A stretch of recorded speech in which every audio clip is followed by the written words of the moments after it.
Is the Monty Show, the truth in sports talk streaming. When you want unbiased opinions about your favorite team without the spin, all you have to do is find the Monty Show, streaming live and available 24 hours a day, 7 days a week on YouTube. And now, here's Monty. Hey, the Monty Show is presented by The Advocates. TheAdvocates.com, and I tell you every day how great the people at The Advocates are, how much they care about the community. And that is why they are trying to help homeless kids have a sense of normalcy on Halloween. You know, we told you about their drive to bring, kids to school that are homeless kids to school with the equipment and the basics that they need. Well, now they're taking it a step further and trying to give homeless kids a normal Halloween, which I think is just so important to help our kids be innocent as long as they can be. And that's why the Advocates are again partnered with The Road Home to provide Halloween costumes for homeless kids. There you see on the screen the Advocates Venmo, $1, $5, $1 million, whatever you happen to have available, please consider donating to the Advocates today at Advocates Donations on Venmo, where you can hit them in their chat at theadvocates.com. And please consider giving a donation. And if you're really, really feeling frisky today, what you could do in the Venmo box where it says describe, because you have to put a description in there, The Monty Show Halloween costume. Send off your $5, your $1 million. Do what you can do. Think about how you would have felt if all your friends had Halloween costumes and you had none. It is a big deal, and I know as adults we take it for granted, but if you can give, please consider giving to the Advocates at theadvocates.com. Hello, and happy Tuesday. A lot to get to on the show today. Wait until you hear Jerry Jones talking about the San Francisco 49ers. We will have that for you today. The Dallas Cowboys owner really upset Jake. And I don't know why Jake is so upset about it. You're kind of in a red-ass mood today anyway. Yeah, it's Jerry Jones. He's easy. He says dumb things regularly. Okay. Like circumcising skeeters. We'll talk about that coming up in 50 minutes. We'll have all the biggest stories in football on Football at 50, presented by Prize Picks. We have got the Major League Baseball playoffs going on today. Thankfully, Jake was trying to punch me in the face repeatedly this morning to take Tyler Glasnow in Prize Picks today. And I told him, look, you little twerp, we're not doing that. Glasnow getting shelled 4-0 Rangers, bottom of the 7th, Twins up 2-0 on the Blue Jays, top of the 1st. Baseball playoffs are here. But of course, what would the good old Monty program be without a drama-filled Pac-12 update for you? And I think when you look at this story, it's something we've talked about for going on 2 months now. With the college football playoff and the situation with the Pac-12, sources telling us today that the college football playoff committee is very strongly leaning towards a 5-7 model, which, of course, on the screen you see there would remove the Pac-2 from the college football playoff in 2024. Going forward, we were talking to sources today who told us that the sentiment was very strongly against keeping the Pac-2 in the college football playoff. Now, of course, you understand that if the Pac-12 at that point with 2 members, Oregon State and Washington State, were able to keep its status as an automatic qualifier, if you will, which would be a 6-6 model, 6 highest-ranked conference champions and 6 at-large bids. That would absolutely give the Pac-12 an unfair advantage, as I am told by sources close to the committee that they are unwilling to do that at this point. I was also told that's why the College Football Playoff Committee has not taken any action. They have had multiple meetings where they had the opportunity to talk about this. They had the opportunity to make a decision, and they chose to do nothing because there's nothing that is forcing the College Football Playoff Committee to act. And I am told today that they do not wish to keep the Pac-12 with just 2 members in the college football playoff. And Jake, I know how passionate you are about this. Do you agree or disagree with this move? No, I mean, I agree with it completely. How can we have a conference with 2 teams and it continue to have the AQ, the automatic qualifier, into the college football playoff, right? Like, how can we just, if you set the whole Pac-12 situation aside, just generally speaking, if I said to you, hey, a conference melted down. They've got 2 teams left that are trying to determine what their future is going to look like. Do you think we should still give them the automatic qualifier? Even though with only two teams, that essentially guarantees, if they just win some games, they'll get in, right? Because there's not much competition left in their conference, number one, right? Even though with that advantage, we haven't even gotten to the monetary advantage. So, there's all these unfair advantages that giving them the automatic qualifier presents. And so then the next question every Pac-12 defender or apologist wants to say, or even on my Twitter today, all the Oregon State fans were like, well, dude, hey, cut us a break, give us a chance.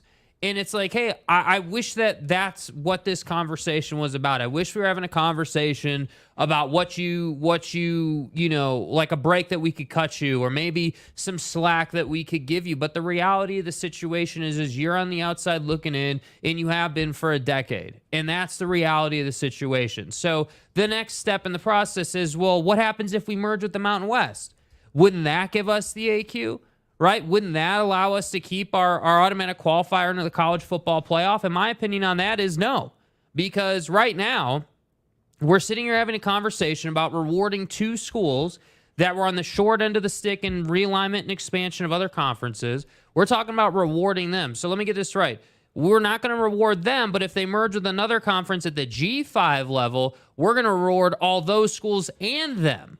No, that doesn't work. And so for me, I don't think it makes a whole lot of sense really in any scenario to give these 2 schools, or those 2 schools and the Mountain West under the Pac-12 umbrella currently, the automatic qualifier. That just should not happen, in my opinion. Yeah, and I think it's going to be a tough road to climb, because our sources also told us that the general sentiment is to a 5-7 model, which means the 5 highest ranked conference champions. Now, that you have 9 at that point. If you remove the Pac-12, you would be down to 9 conferences. The 5 highest ranked of those 9 conferences will get a bid to the college football playoff, and then you would have 7 at-large bids.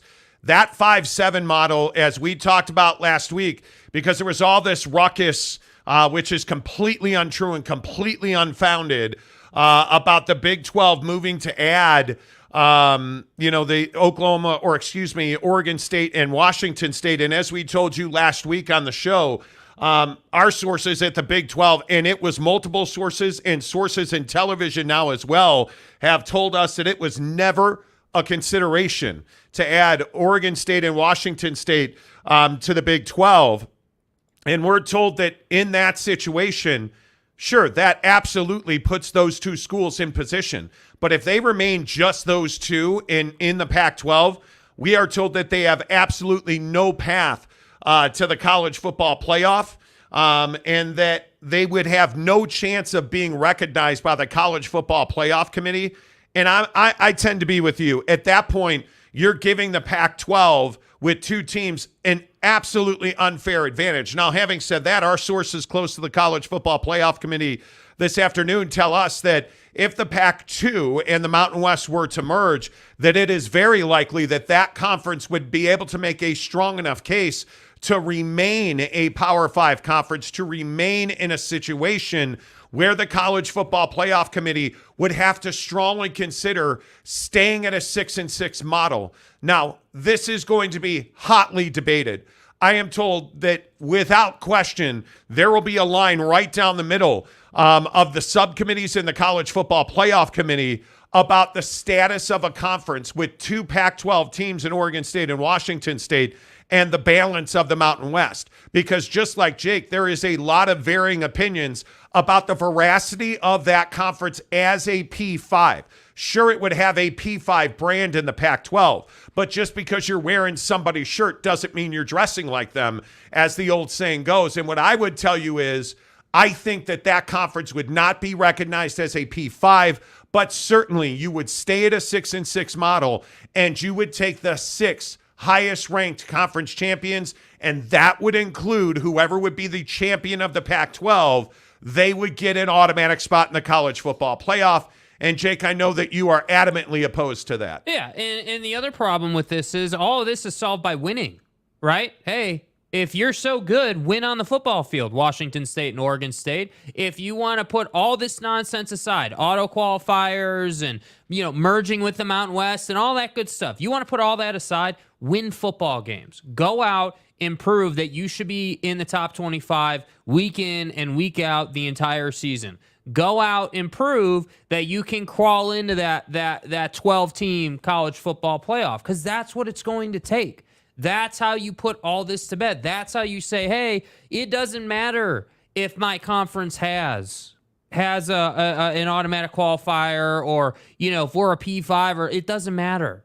All that matters is we're inside that top 12 and we secured our spot. And yes, that gets a lot easier if, you stay P5 and, you don't necessarily have to worry about winning your conference at that point. You can get an at-large bid. But my point just simply is, why are we handing out free passes to people who don't deserve them? Right? Because, again, we shouldn't be handing out a free pass to a conference that only has 2 teams. Okay, well, if we're going to use that logic, what do you say about the Big Ten? What do you say about the SEC that's largely a 2-team league? In some years, it's 3 or 4. What do you say about the ACC? Well, what I say about that is those conferences didn't melt down. Those conferences have been alive for however long now. And have long-standing reputations. And I think one of the other things that's so interesting here is you have to understand this is not for this coming playoff. It is for a year and a half from now. The situation this year is unchanged. We are talking about the 2024-2025 season. That is when all of this happens. And one of the other things that I thought was so interesting is one of our sources today went out of their way to say, when you talk about this today, please drive home the point that the College Football Playoff Committee and the subcommittees related to the College Football Playoff are separate and unrelated to the NCAA. Mm-hmm. That the two bodies function completely separately, and one really has no influence over the other. I think that is a tremendous point. And again, Jake, it's one that you've made several times on this show. Yeah. And I think it's really important. This isn't a bylaws with the NCAA argument, which so many have tried to make. It's not, hey, like on Twitter over the last couple of weeks, everybody has been pushing how well Washington State has played and how well Oregon State has played. And I don't even disagree with you. But that's for this season, and this season in the grand scheme of things moving forward for the Pac-12 is almost meaningless for the future of the league, because you're having 10 members exit the league. Yes. So what happens this year, as well as Washington State has performed, as well as Oregon State has performed, and that includes beating Utah, the back-to-back Pac-12 champions this past weekend, it doesn't matter going forward by a year, because you're going to be reduced. And again, I think the college football playoff should be the last of the concerns for these 2 remaining members of the Pac-12, because you got to find a schedule to play for all of your sports. And football is probably one of the easier sports to schedule, but your basketball, your softball, your gymnastics, your golf, that's where this becomes more complicated. And I think we're all wrapped up in, hey, are they going to get an automatic spot? Do they qualify for an automatic spot as a top 6? That's all well and good, and we should consider that. But I think the bigger question is, when are they going to have a settlement with the 10 exiting members in the 2 remaining? What's going to happen with the Mountain West and the Pac-2? And again, I will also say my sources continue to indicate to me that the Pac-2 and the Mountain West pretty much have chiseled out a framework for a merger, but nothing can happen until the Pac-2 clearly defines their ownership and control of the liquidity and the assets of the Pac-12 conference. Mm-hmm. And once that situation is settled, they have a November 14th trial date, but I am told that they are not going to get there, that the overwhelming likelihood is that there will be a settlement, because everything on paper is very heavily in favor of Oregon State and Washington State. So going to court, if you're the 10 remaining members, seems like, a death march, if you will. I think it's very likely that there is a settlement, because the elephant in the room is, if you're the Pac-2, you can't wait until November, December, January through trial delays and holiday delays and discovery. You can't wait for that process to play out. It's going to cost you financially, but you're willing to, or you should be, And nobody said Kirk Schultz is good at athletics, but he's a wonderful businessman when it comes to academics. You should be willing to give up some of your money for future earnings and a merger with the Mountain West, because that's your ticket to the college football playoff. And you continue to hear Oregon State and Washington State talk about the fact that they want to play competition at the highest level. Well, how do you do that? How do you do that? And you look at this presentation that President Murthy and Athletic Director Barnes gave. This is not your way when you have a $42 million shortfall at Oregon State. You don't fix this by going to court and being delayed months and months and months and months. That's not how you fix a shortfall like that. You fix a shortfall by being practical and taking short-term loss for long-term gain, in my opinion. And I think the only other piece of news on this that I think is really significant is this conversation about a 5-7 model versus a 6-6 model, because it's completely different. Mm-hmm. And the idea that the PAC-2 could be recognized by the College Football Playoff Committee, I'm told today that there is just no way that happens. Yeah, and I just think the College Football Playoff Committee, has a responsibility on so many levels. I mean, a lot of people just want to say, well, the committee's got a responsibility to make sure that everyone has access. Well, yeah, sure, I guess in premise, but the committee's actual responsibility is to make sure that they create the best system possible to allow the money to flow through the sport. That's my opinion, right? As a College Football Playoff Committee, yeah, are you deciding, who's ranked where and how you want to match make? Absolutely. But really what you're doing is you're saying, okay, how do we create the best matchups possible within a logical thought process of where a team should be ranked? What kind of story can we tell? Who can we push up a little further? Who can we bring down? Like, what levers can we pull to make sure that we draw the biggest audience possible to appease ESPN and our television partners? That's their job.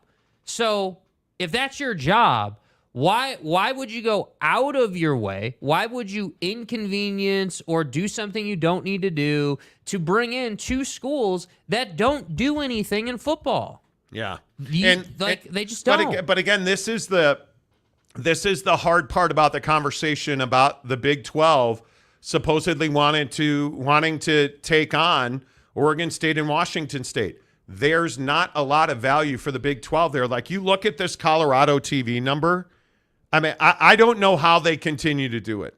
I have no idea how Colorado continues to dominate television ratings.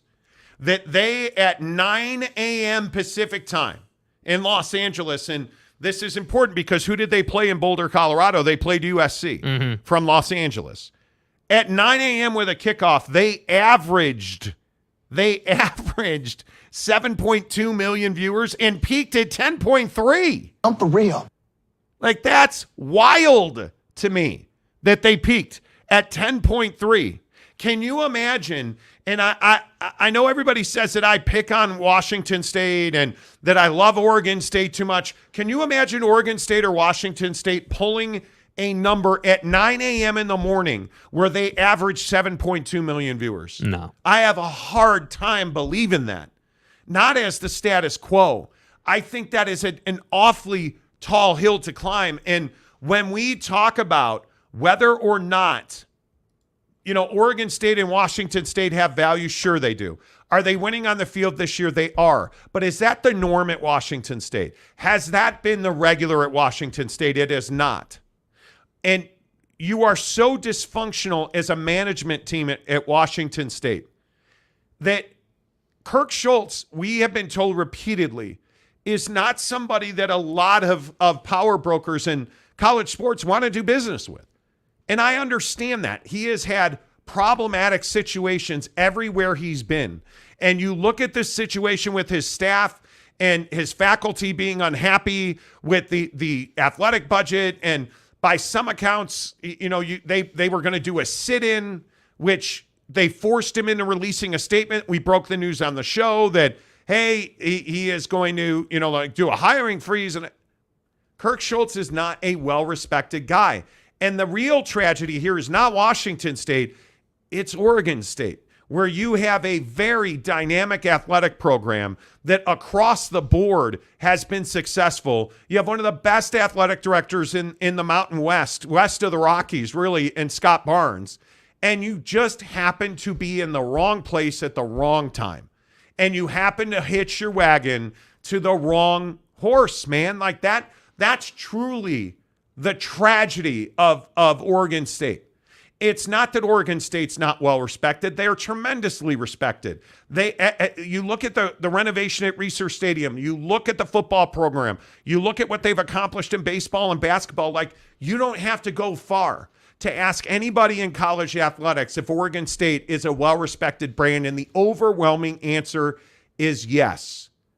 But that does not mean that the Big 12 sees value in Corvallis. And we've talked about this as well. I talked to a TV source today who said Corvallis is not Portland. Eugene, Oregon, and the Oregon Ducks deliver you Portland, and part of Washington as well. And if you want Seattle, now let's make an argument for Washington State, because Washington State does well on television, and they do get good penetration into Seattle. But the issue is perception's reality. Kirk Schultz is a pain in the ass. And if you want Seattle in the Pacific Northwest, you're going to Washington and Oregon. You're not going to Washington State and Oregon State. That is the painful reality of it. This whole story about, hey, the Pac-2, and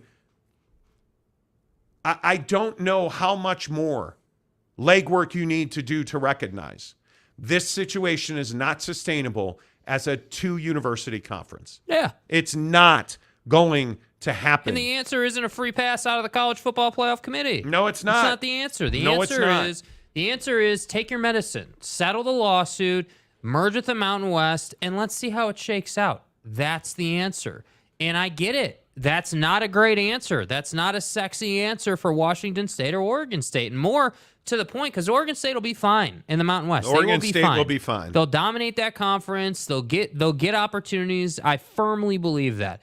Washington State's the different story because they have debt load in their athletic department, and they're not going to make... And dysfunction. Yeah, and dysfunction. They're not going to make the kind of money they need to make to dig out of that debt load in athletics. And I think that is the hard part. So when everyone this past week has been talking about, these two schools going to the Big 12, that's a bunch of crap. If we're going to sit here and talk about the future of these two schools, it's very straightforward. You're going to the Mountain West. And the funny part about all of this is we do a lot of outreach on this show. We talk to a lot of different people. Very rarely do you get somebody that's adamant. And it's not one person that's adamant. It's multiple people who are adamant. Like talking to people involved in the Pac-12, and they know that they cannot sustain two universities. Yet there's all of this noise out here. Oh, the Pac-2 is staying together. For what? And they know that. They understand that, right? Like you talk to people in TV and they're like, this isn't even a possibility. Like I had somebody in television say to me, we've got to stop doing this in the media. It's never been a possibility. So get your facts Talking straight. to people at the Big 12, adamant. And usually I don't fill in conversations with color commentary about things that were like, we had somebody tell us this was what a stupid question. People in the Big 12 want nothing to do with Oregon State and Washington State. They are solely focused on what's going on in the ACC. Stupid-ass questions. Solely focused on 3 to 5 years down the road, building their. And I think the quote was, "We are solely focused on the business of building our business." Yeah, because they know that they have to add money, that they have to add revenue sources. Because when all of this, and most people think in the next 3 to 5 years, realignment will have completely refaced the college football. You've got to have resources, and you have to have agility, the ability to move. If you go to 20 right now with where the Big 12 is at, or the Big 10 is at even, like you're done. Like you are weighted down. You are adding weight to a sinking ship, and you can't do it. and they won't do it. And they don't want to go to nobody wants to be at 20 right now. Yeah. Now, if the ACC melts down, you could be talking about conferences going to 20. That's what I'm saying. All the answers lie in the behavior of the conferences, right? Yes. So the conferences are telling us what we need to know without telling us anything, which is, hey, nobody wants to go to 20 because they know the ticking time bomb out east. They understand the situation. And so that's why I say every school in the ACC should learn the Washington State, Oregon State lesson. If you're not marketing and you're not winning on the field, you will get left behind and nobody cares about you. It's the reality of the business. And I think we haven't seen much of this up until this point because we haven't seen a realignment and expansion on this level in college football. The volatility in the market, as they say, right? It's such a fine line. You either are or you are not. There's no little Cinderella story in the middle. I want to go back to this thing about winning on the field and the importance of it. I look at Stanford and Cal and SMU.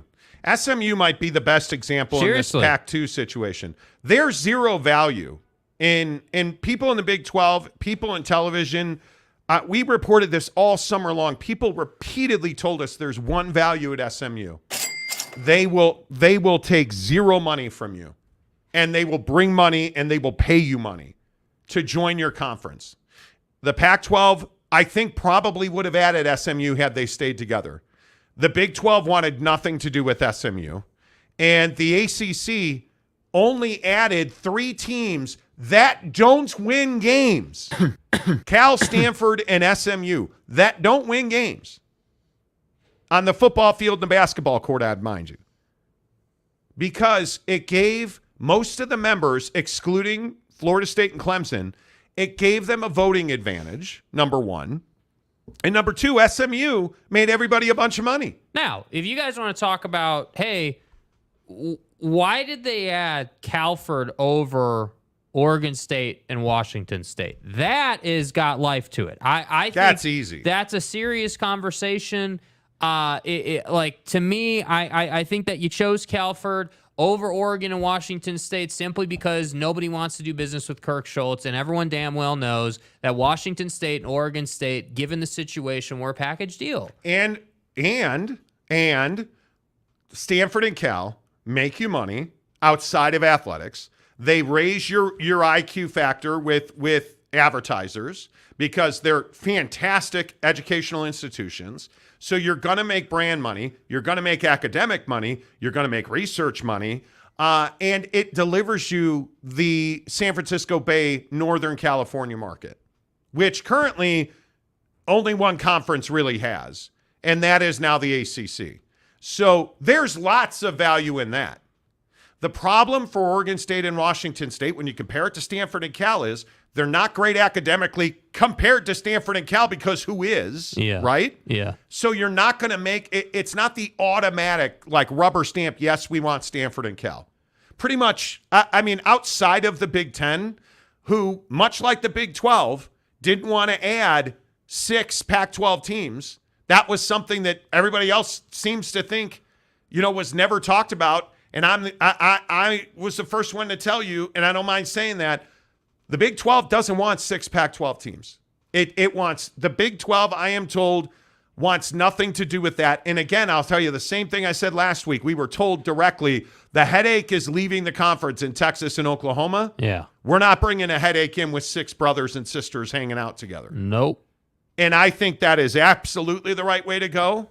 And I think in the Big Ten, it was twofold. They didn't want to go to 20, and they didn't want to add 6 Big 12 teams. Pac-12 teams.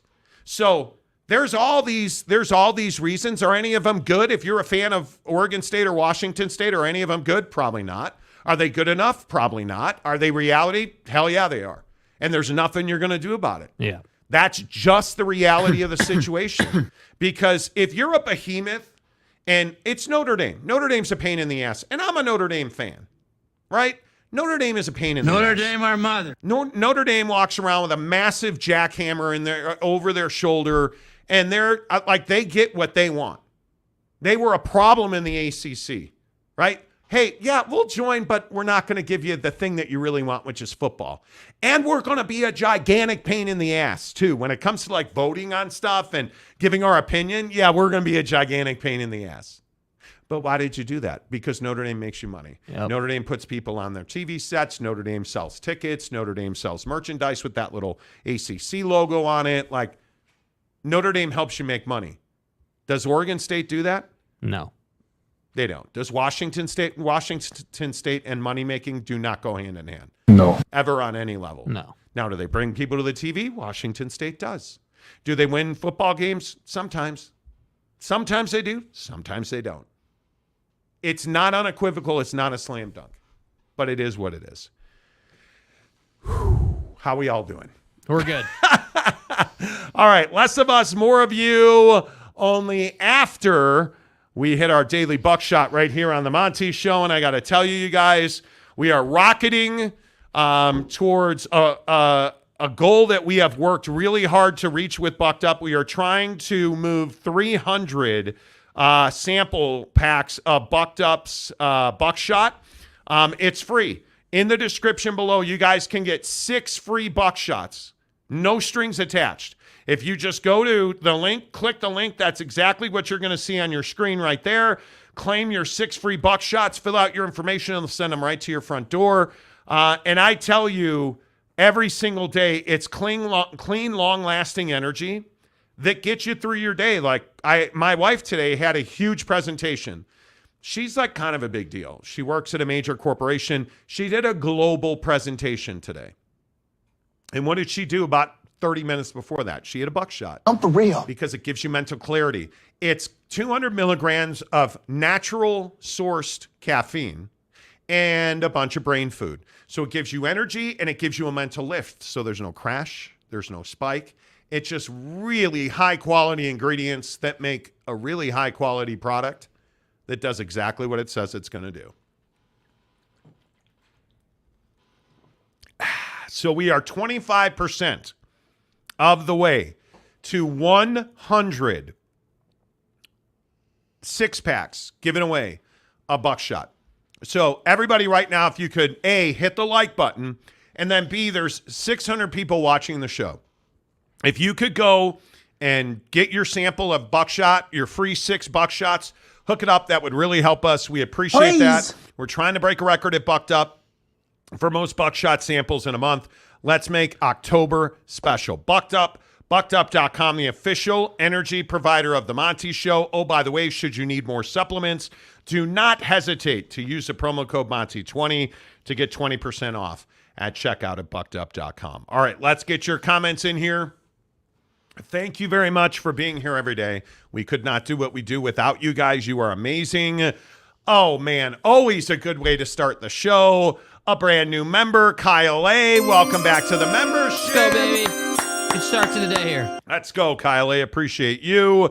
Big Blue Horses for $5. So the college football playoff gives the Big 10 3 spots, the SEC 3 spots, Notre Dame a spot, ACC 1 spot, Big 12 1 spot, and 3 at large for everybody else. The CFP is the Big and the SEC centered anyways.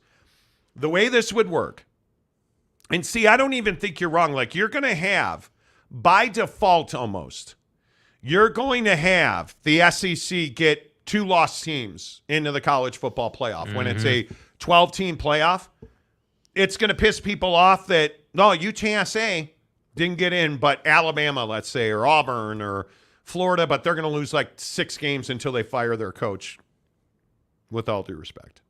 Because it's garbage. You're going to have 2 loss, maybe a 3-loss SEC team get in. Now in the Big Ten, you're going to have, routinely, you're going to have Ohio State and Michigan losing multiple games every single year. And they're still going to get into the college football playoff. Is Fresno State, a 1-loss team, going to get passed over for a 2-loss Ohio State? You got damn right they will. Yes. And you better get used to it. You don't have to like it, but you better learn to love it. Yeah. Because it is what it is. And that's big-time college football. And the one thing I would caution you, and again, I'm not trying to be a red ass and I'm not trying to stir the pot, but I'm just telling you now, just because there's an expanded college football playoff does not mean the table has been like leveled or. Oh, the little guy has more opportunity. The biggest crock of crap I've heard in a long time. No, they don't. And they're not going to. It just is what it is, as much as you hate that. And I understand why you hate that. I do. Kyle Wilson, Monty and Jake just want Oregon State and Washington State. So it's us. We're the ones. Like, we have any decision on this? What are you talking about? Want Oregon State and Washington State to become permanently irrelevant. Winning the Mountain West will always mean absolutely nothing, bringing zero money. Okay, so tell us you don't understand the college football playoff without telling us you don't understand the college football playoff. First of all, if you win the Mountain West, my guess is you'll be one of the 6 highest ranked conference champions.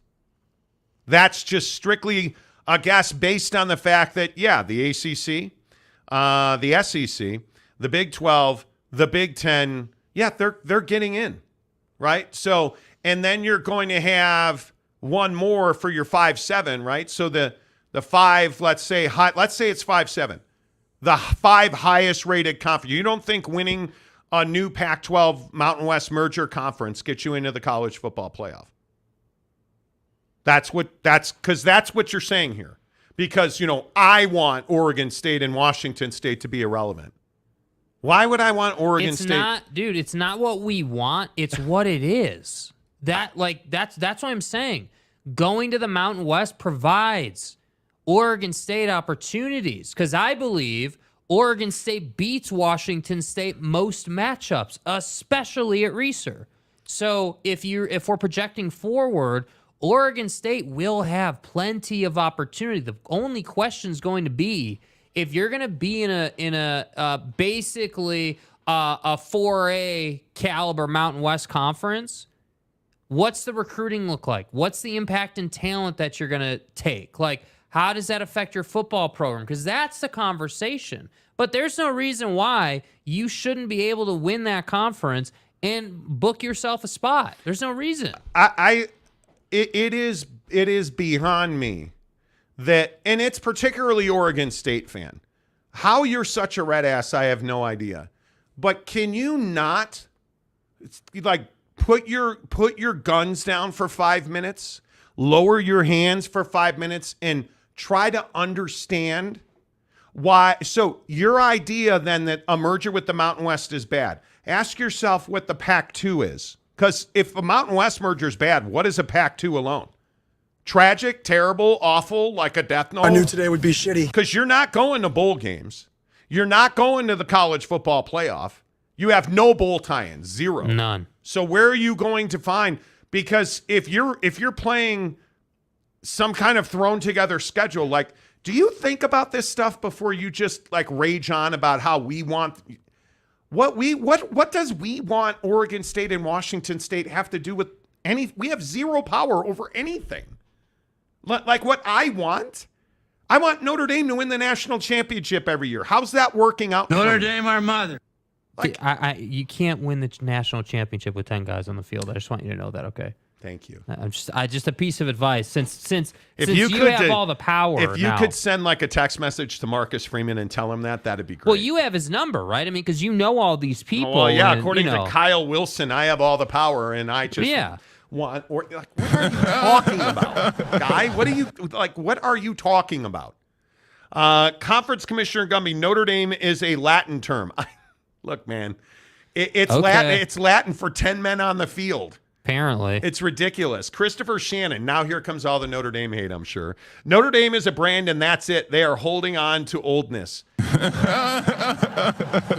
At least they're relevant, dude. They are one of the...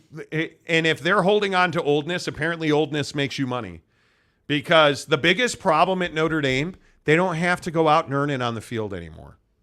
They don't, because they get huge TV money. They're looking at, do you guys understand that they're looking at a $75 million a year deal with NBC? They can afford to have 10 guys on the field on the goal line, bud. Because you're making money hand over fist, and it's all yours. You don't have to split it.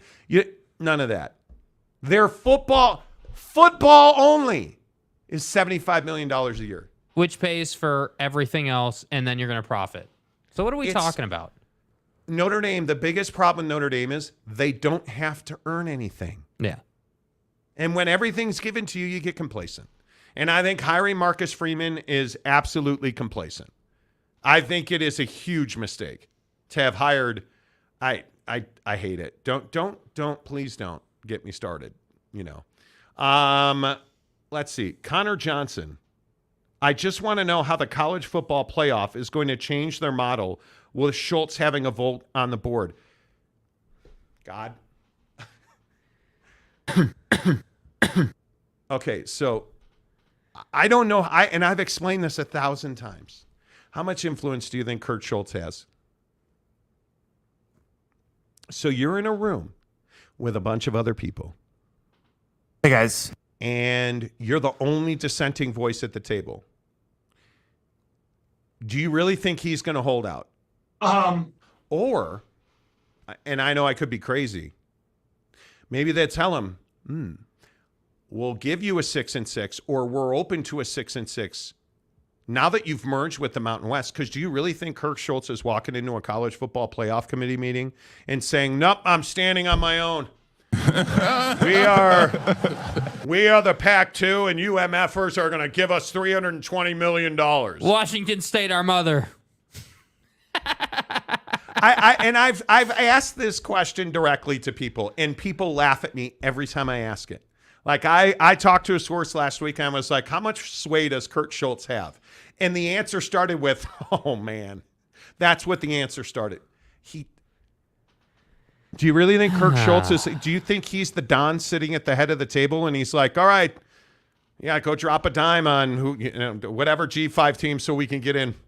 Do you really think he has any sway at all? He has no sway whatsoever. Because when you stand in front of a freight train, and that's what the college football playoff is. Imagine Kurt Schultz standing on the track in front of a bullet train. Who wins? Ain't ducking, no smoke. Because I'm telling you, the bullet train's undefeated. Kirk Schultz doesn't have the sway, the influence, and you know what else he doesn't have? The relationships. I've said it 1,000 times over the last 3 to 6 months. Kirk Schultz has zero sphere. He has zero influence. He doesn't have a lot of friends. He's not Jack Swarbrick at Notre Dame, who knows everybody and their mother.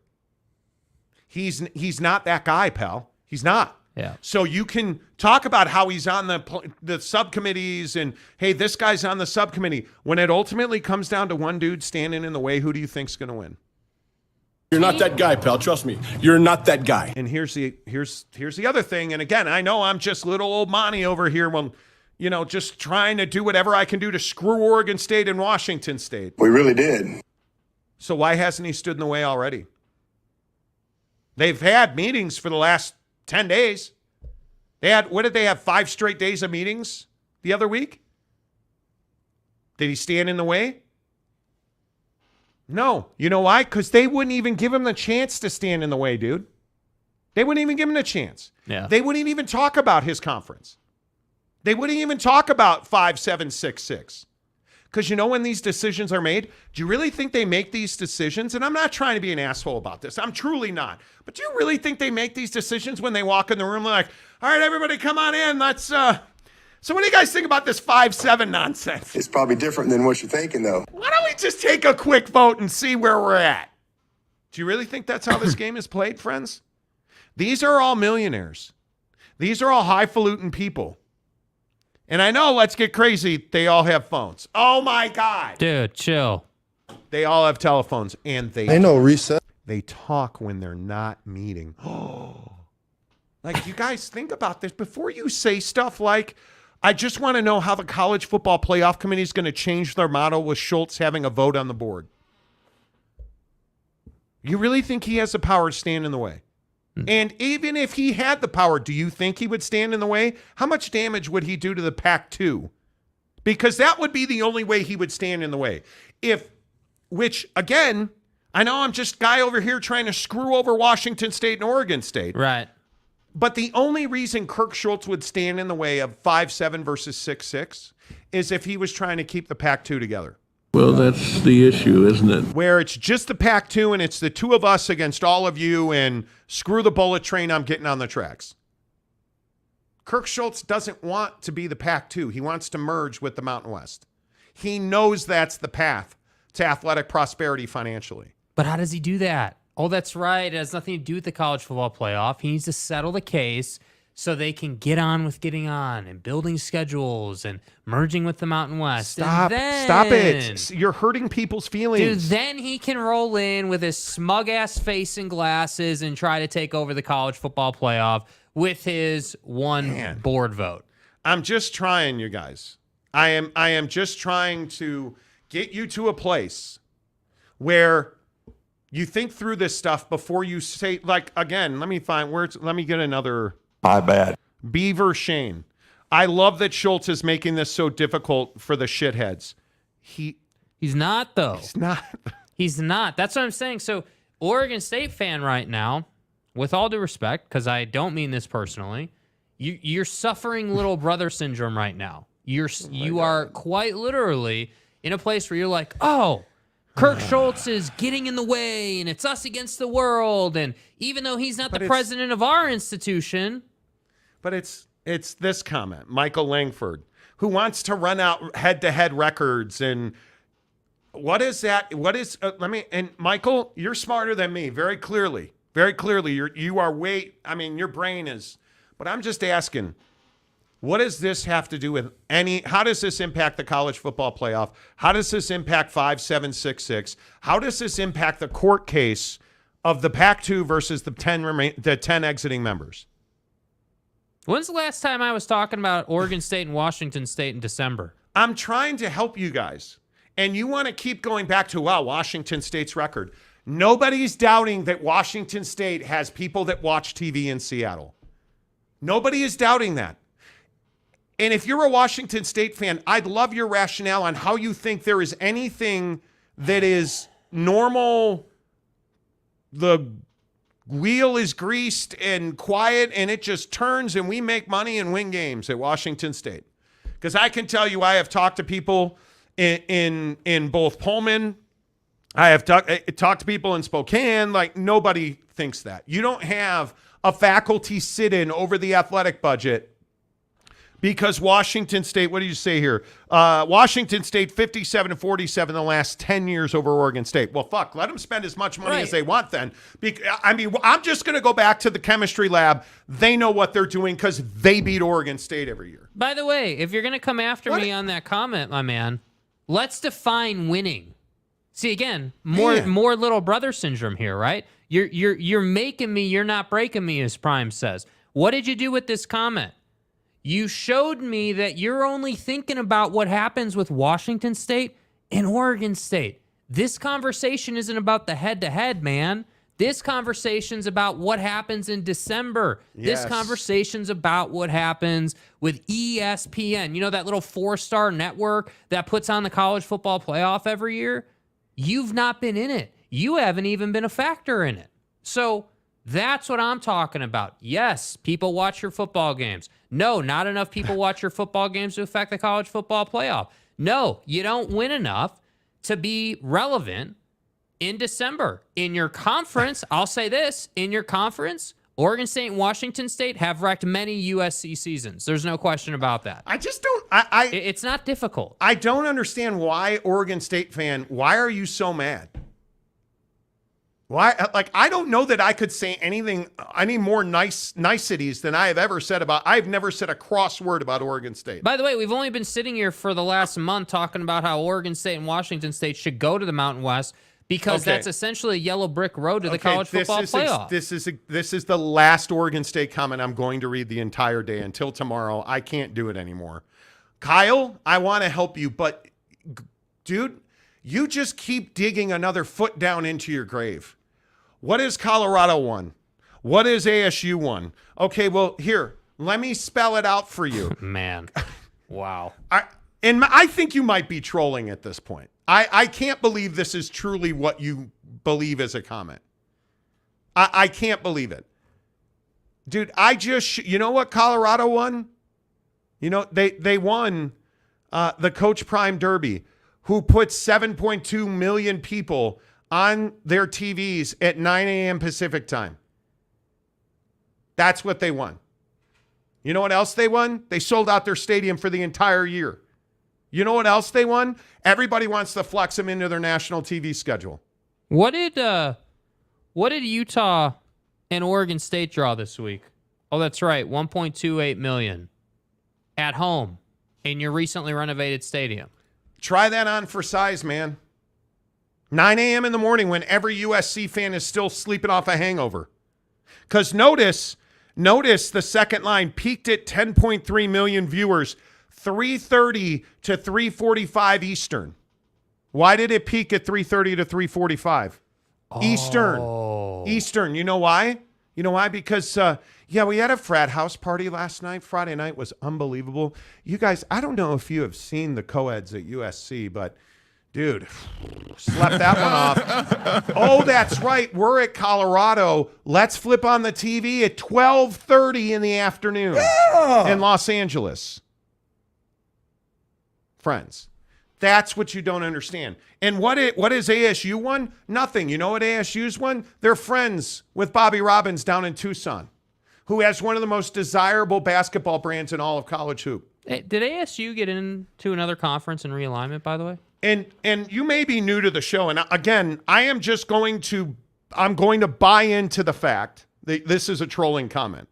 But if you don't understand that Utah has... do I really have to explain the football program at Utah to you? What have they won? I don't know. Just a conference the last 2 years? Just back-to-back conference championships. What are you talking about? Just the fact that they have one of the most successful athletic departments in the country. They have one of the most desirable athletic directors in the country. They have a president who was a peacemaker and a facilitator and a communicator. Isn't Mark Harlan part of the committee?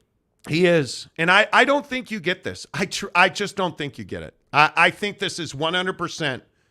I think this is because you can't possibly believe this. Yeah.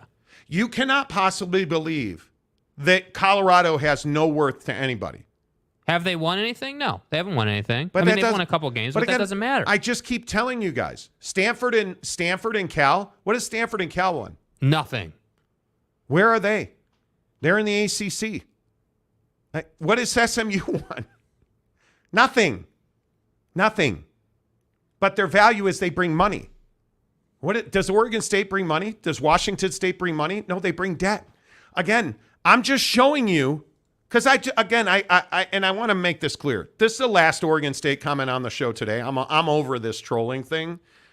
This is what President Murphy and your athletic director Scott Barnes presented to the Oregon Assembly, which is the state assembly. So you bring money? No, you don't. You're $42.1 million in the hole going forward. So let me get this right. Colorado hasn't won anything, but their football stadium sold out for the entire year. They're drawing 10 million people on Fox. Yeah, why would we want that? Now let's get Oregon State, who is $42.1 million in debt, according to Oregon State, who presented this to the Oregon State Assembly. I don't think you can. That's why I say I'm sure that you know this. I'm sure that you know this. That's because I think you've commented on our show in the past, and you cannot possibly be this not. Yeah.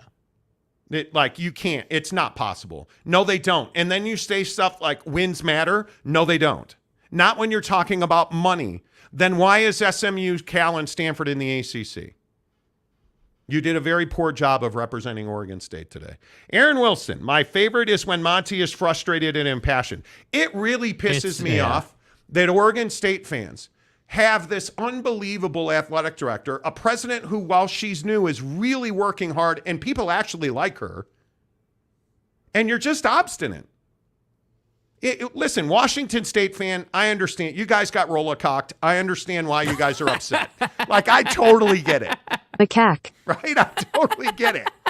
I have no idea why Oregon State fan struggles with this math. Because, dude, I know why. It's very easy to understand. You're little brother to Oregon, and that pisses you off, and I get it. Johnny Gonzalez, Beaver fans, you're better than this. I totally agree. That's what I'm saying. Totally agree. Totally Totally agree. Like it's remarkable that you can't grasp what Colorado means to the Big 12. That Coach Prime and his 10 million viewers, what that means to the Big 12. Do you believe? Who are losing Texas and Oklahoma, who are going to play arguably the most important regular season football game of the season on Saturday at the Cotton Bowl. Those two universities are going to the SEC. Mm-hmm. And you're going to wonder what Colorado's value to the Big 12 is? Come on now. You're going to wonder what Arizona's value to the Big 12 is when they're talking about building the greatest college basketball machine we've ever seen? You're going to wonder what Utah's value to the Big 12 is when they're back-to-back Pac-12 champions and they've been to the Rose Bowl 2 years and their defense routinely recruits and puts guys in the NFL. And then I'm going to have to explain why Arizona, who tried to pull a revolt on joining the Big 12 and almost got you into the conference, I'm going to have to explain how Arizona State got in? Come on. Oregon State, you're way better than that. You are way better than that. All right. Congratulations, Oregon State. We just spent 20 minutes talking about it. And it's sad because I don't think the comments that were I don't believe that this cut of Oregon State fan represents the general Oregon State fan. I don't. We've had too many quality Oregon State fans on the show for too long. And yeah, there you go. All right. Okay. Football 50 presented, as always, by our good friends at Prize Picks. Oh, man, did I get piped on Prize Picks last night. Dude. I don't ever want to hear, oh, well, Daniel Jones, surely he can throw one touchdown. No, never again. Ever. Literally ever. You want to know the funniest part of my Prize Picks last night? Let me pull out my brand new iPhone 15 Pro Max to open my Prize Picks app here. The worst part about last night was not even Daniel Jones, which was really bad. Because it's garbage. I mean, it was not good. Last night, the worst part was DK Metcalf wins in the first quarter, 33.5 yards in the first half more, done. Mm-hmm. Bobby Wagner was 3.5 or more, I think it was. He had those in the first quarter. Jason Pinnock, the safety of the Giants. I need 3 out of 5 to hit to get my money back. Yeah, well, how'd that work out? It was 5 or more. He's at 3 with 12 minutes to go in the game. Oh, no problem. Plenty of time. Seattle's running the clock out, just running the football. Good old number 27 of the G-men, just standing at the top of every pile. Yeah, good job, guys. Good tackle. He's looking down into the Grand Canyon, man, dude. let me give you a hand up. Oh man, let me tell you, whew. Bro, that was awesome tackle. Jamie Gillen, help me, the punter for the Giants. Now, the missed field goal piped you. Me trying to actually do homework on Prize Picks instead of just going off my instinct and full sending it. Yeah, so the punter for the Giants last night. More or less 4.5 punts. Averages 3 punts a game. There's only been, before last night, they'd played 3 games. Pretty reliable. I'm like, okay, cool. That's basically an auto win. All they got to do is basically score 3 times tonight, which really shouldn't be that difficult, right? No. It turns out it was difficult because Buddy punted 5 times last night. Thanks, guys. Thanks. Why don't we throw more Microsoft slates at Daniel Jones on the bench? Man. Man. Dudes. I swear. That was so and listen, I'm not a Giants fan, but who am I to I'm a Chicago Bears fan. Are there any Giants fans left? Like, did you guys convert yourself to Eagles fans or Jets fans or what are we doing? Last night, Daniel Jones on my Prize Picks, you guys. Daniel Jones, I had 230. I needed 231 yards. Which really is not a big ask, especially at home. No, he did 203. Darius Slayton, I needed 41 yards receiving. He had 23 and he dropped a 30-yard bomb. Hit him in the chest. Dropped it. Any of those happen, I win. Yeah. But no. So today I stayed away from baseball. Yeah, seriously. Because I'd have taken Glass now who got shelled. Yeah. So you know when you just don't feel the juju, And like you're like, then on top of that, we got Beef Fan doing some beaving today. yeah, the beef is real. All right, hour number 2 of the Monty Show, as always, presented by our good friends at The Advocates, theadvocates.com, the best injury attorneys in the business. You guys, if you got hurt at work today, I can't tell you how many people ask me about workman's comp and The Advocates. It is so scary when you get hurt at work because you don't know, when am I going to get paid again? Am I going to get paid again? Is my boss going to do what he said he's going to do? Is the company going to take care of me? None of those should be your concern because you went to The Advocates, theadvocates.com, where you never come out of pocket to pay The Advocates for representation. You only pay The Advocates when they win your case, period. No consultations, no retainers, nothing. And the people at The Advocates understand what you're going through, and they know, especially when you get hurt at work, there's so much insecurity. What you get at The Advocates, yes, you get the best legal representation possible, but you also get peace of mind because there's nothing they haven't seen. They know how to handle your case step by step by step. Let them take all of your nervousness. Let them take all of your animosity. Let them take all of your insecurity. The Advocates at theadvocates.com, where you can chat with one of the elite injury attorneys in the business 24/7, 365 at theadvocates.com. And again, you guys, these are good people we're talking about. I've known The Advocates for over a decade. They are working with The Road Home, which is one of the foremost homeless advocacy groups in the country. And what they're doing is they are trying to get as many Halloween costumes for homeless kids as possible. And I just ask you to go back to your childhood and think about the costumes you wore.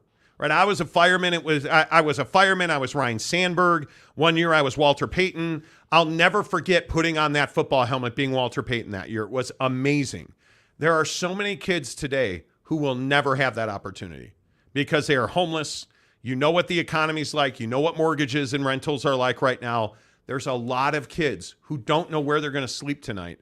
That's where The Road Home comes in. That's where The Advocates come in. Let's give them a day of normalcy. Let's donate to The Advocates on Venmo. Let me get this banner down for you. There is their Venmo. Screenshot that. Please consider sending $1, $5, $1 million, whatever you can spare. Send it to The Advocates and just put in their Halloween costume. And if you want to be great, put the Monty Show Halloween costume in there. And that'll go right to The Road Home, who is going to give that money in effort to get Halloween costumes for homeless kids. Hook it up. You can also chat with The Advocates directly, theadvocates.com. But there is their Venmo. If it's in your heart today, please consider giving to The Advocates. The biggest story in sports today, we have brand new sourcing and exclusive information on the College Football Playoff Committee. And our sources are telling us that the College Football Playoff Committee is heavily leaning towards removing the Pac-12, if it is just the Pac-2, from the College Football Playoff. We have worked very hard on this story. We've told you over the last 10 to 12 days that the College Football Playoff Committee has met and they have not discussed this issue in a formal setting. I am told that there have been conversations offline in the shadows, if you will. They're pretty sure that a Pac-2 does not have a chance to survive in the College Football Playoff 2024 going forward.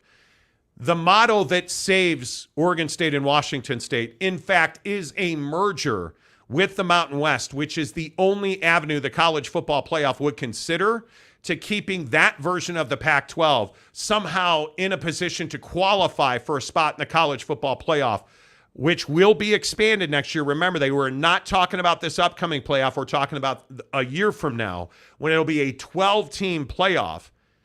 But what will the Pac-12 look like at that point? We are told today exclusively on the show that they will not be keeping a Pac-2 as part of the College Football Playoff. There is significant momentum towards really, if the word is decertifying, nobody seems to have exactly what the word is, but removing the Pac-2 from the College Football Playoff going forward in 2024. I think the other story here very clearly is this situation with the College Football Playoff Committee trying to decide, is it going to be the 6 highest ranked conference champions and 6 at-large bids? Or if you remove the Pac-12 and the Pac-2, whatever you want to refer to it as, will it be the 5 highest ranked conferences, because at that point, what are you at? 9 conferences. If you remove the Pac-12, you have 9 conferences left in the FBS. You can then take the 5 highest ranked conference champions and 7 at-large bids, which I think the G5 is probably more apt to go with. They would probably agree to that, because you got to remember, the college football playoff and the subcommittees beneath it is littered with G5 representation, and there is a lot of it. So it's going to be a very interesting negotiation, but our sources are telling us that the general sentiment for the College Football Playoff Committee is a 5-7 model, and that a Pac-2 has no chance of being recognized by the College Football Playoff Committee. And again, I want to emphasize this, that the Pac-2, according to our sourcing, and I think we've told you up to a month ago now, because it's already October, if you can believe that, as early as a month ago, we had told you that the Pac-2 and the Mountain West basically have hammered out the framework for a merger. But the Pac-2 versus the 10 exiting members of the Pac-12, that's going to be the real situation, because we literally are frozen in time until that lawsuit around this, whatever you want to call it, a restraining order, whatever you want to call it, not allowing the Pac-12 board to meet, to vote, to make real foundational decisions that impact these remaining 2 members. Because in the charter and the bylaws of the Pac-12, it specifically states when a university announces their intention to leave the conference, they are removed from the board. There's only 2 schools who have not announced their intention to leave the conference. That'd be Oregon State and Washington State. Should they announce their intention to merge with the Mountain West, now all bets are off. So Oregon State and Washington State have the fuel. They know that they need to get this case resolved as soon as possible. I think that is absolutely what the college football world is waiting on. College Football Playoff Committee has met multiple times, and they have not even discussed it in a formal setting. They are going to wait to see what the outcome of this Pac-12 litigation is, much like everybody else. And I would remind you, there is a court date in 6 weeks on November 14th. If it gets to that date, Washington State and Oregon State are essentially going to be bled dry at that point. Yep. Because it's going to be very difficult with, what is that, 6 months at that point, to make a schedule for every university and every sport at both of those universities, to try and fit football, basketball, softball, baseball, all of their sports, track and field, in the window at a maximum length of 6 months to schedule all of those sports. I don't know how you would do that. Yeah. So I most people believe there will be a settlement to this within weeks at most. Well, and I think if you're the 10 remaining, you'd like to settle it too, just to get on with life. Obviously you're in a better position, but I think nobody, I think the thing we forget is nobody wants to be in litigation. Nobody That's right. Like litigation isn't fun. It's not like this cool thing. Everybody involved wants to move on, but they also have their initiatives within the litigation. So yeah, Oregon State and Washington State need to settle that thing as soon as possible. Yeah, I think it's going to be really interesting to see how all of that plays out. And then, of course, there is this situation with the ratings in Colorado. I think this thing is an absolute juggernaut in Boulder right now. I'm astounded by this. And I think we all knew that, hey, this was a 9 a.m. kickoff in Los Angeles. There's no way they're going to draw a huge number. And my God, they did it again. Colorado draws 7.2 million on average for a home game against USC. Do you believe? They peaked at 10.3 million. It was the most watched telecast of the day on any network. On any network. The Big Noon Kickoff, which seems to be Colorado football these days, had 1.5 million viewers, up 19%. I mean, it's remarkable what Colorado's doing. Is Colorado football good, or is this simply a popularity contest? Well, I think it's a little bit of both. I think that, the popularity part of it is obviously playing a big role, but I also think Colorado deserves some credit for putting on a good game. I mean, you're talking about, what did it finish, 48-40? That's no slouch of a game. And I think that the crazy part is that everyone thought that these guys were dead after the Oregon game. That ass kicking that Oregon shelled out on Colorado, ended their season, and there was no way they were going to bounce back. And these kids don't have that kind of fight. And here we are. They're giving Caleb Williams and company a run for their money. And yeah, sure, were they ever actually in danger of winning the game? Well, probably not, right? USC always had the lead. USC wasn't really playing from behind. Like, the USC was in a strong position in that game. But nobody saw Colorado, and I don't care who you are, and if you want to take credit for it, I'm not giving you that credit. Dude, nobody saw 40 points coming from Colorado in this game. No. 30, okay, sure. Hey, but, average defense at USC, 30 points, okay, great. Nobody saw 48-40. Colorado had the ball, middle of the fourth quarter, driving down the field, couldn't get the job done. Nobody saw that coming. So to me, I think it's a little bit of both. But what I don't think is a secret is this team's going to get better. Yeah, they are. This is his first season, and they're pushing good Pac-12 talent. What do you think they're going to do in the Big 12? They're going to be good in the Big 12, and I think that, if I'm Brett Yormark, is what I'm most excited about. Yeah, sure. There's work to be done at Arizona State. Arizona's going the right direction with Jed Fish, right? Obviously, I don't know what to make of the Cam Rising, Brant Keithy situation and where Utah's going and headed and all that, but Utah's a very valuable program that you would think would be really good in the Big 12. So if you're Brett Yormark, you have no reason to sit here and fiddle around with Oregon State and Washington State. Well, I don't even think it's about that. But I think that's part of the bigger picture here is, hey, you've got valuable brand after valuable brand coming into the conference, and they put up numbers. I think Colorado is a huge success story in just a month. Yeah. I think it's unbelievable what the money that they've made off of Deion Sanders being their head coach and what he's done. It's mind-numbing. The money that they have made it's hand over fist at this point. Yeah. NIL for them it's wild. And then you go to this Mike Gundy story. Did you guys see Mike Gundy talking about NIL yesterday? It's kind of wild when you just watch Mike Gundy's head turn when he answers this question. Yeah, the NIL and the collective is very, very important. And I think that Pokes with a Purpose and our administration has done a good job of trying to get information out there. It is very important. It is becoming a part of college football, and I think it's here to stay. Is NIL something you're pitching with recruits? Is like, we have this great collective here at Oklahoma State, Pokes with a Purpose, and that's different than other schools might be. And is that something you're talking about with potential recruits and commits? We don't here because it's illegal. I don't break the rules.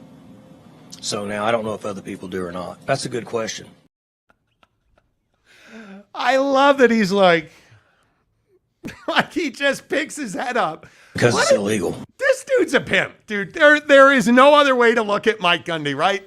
You look at the way he answered this question. I'm going to play it again for you because I think it's that good. First of all, what do you mean it's becoming a big part of college football? Bro, that's why you don't have a quarterback. It is all college football is built on is NIL in the portal right now. I don't break the rules. Right? Well, maybe you should. And the idea that you are not recruiting on your NIL capabilities is wild. I think that, and you pointed this out, Jake said this in our pre-show meeting, so not to steal your thunder. Mm-hmm. That's exactly what Mike Gundy's head tilt is about. When he picks that head, stretches out the back, let me get my core ready to knows what he's going to drop this bomb.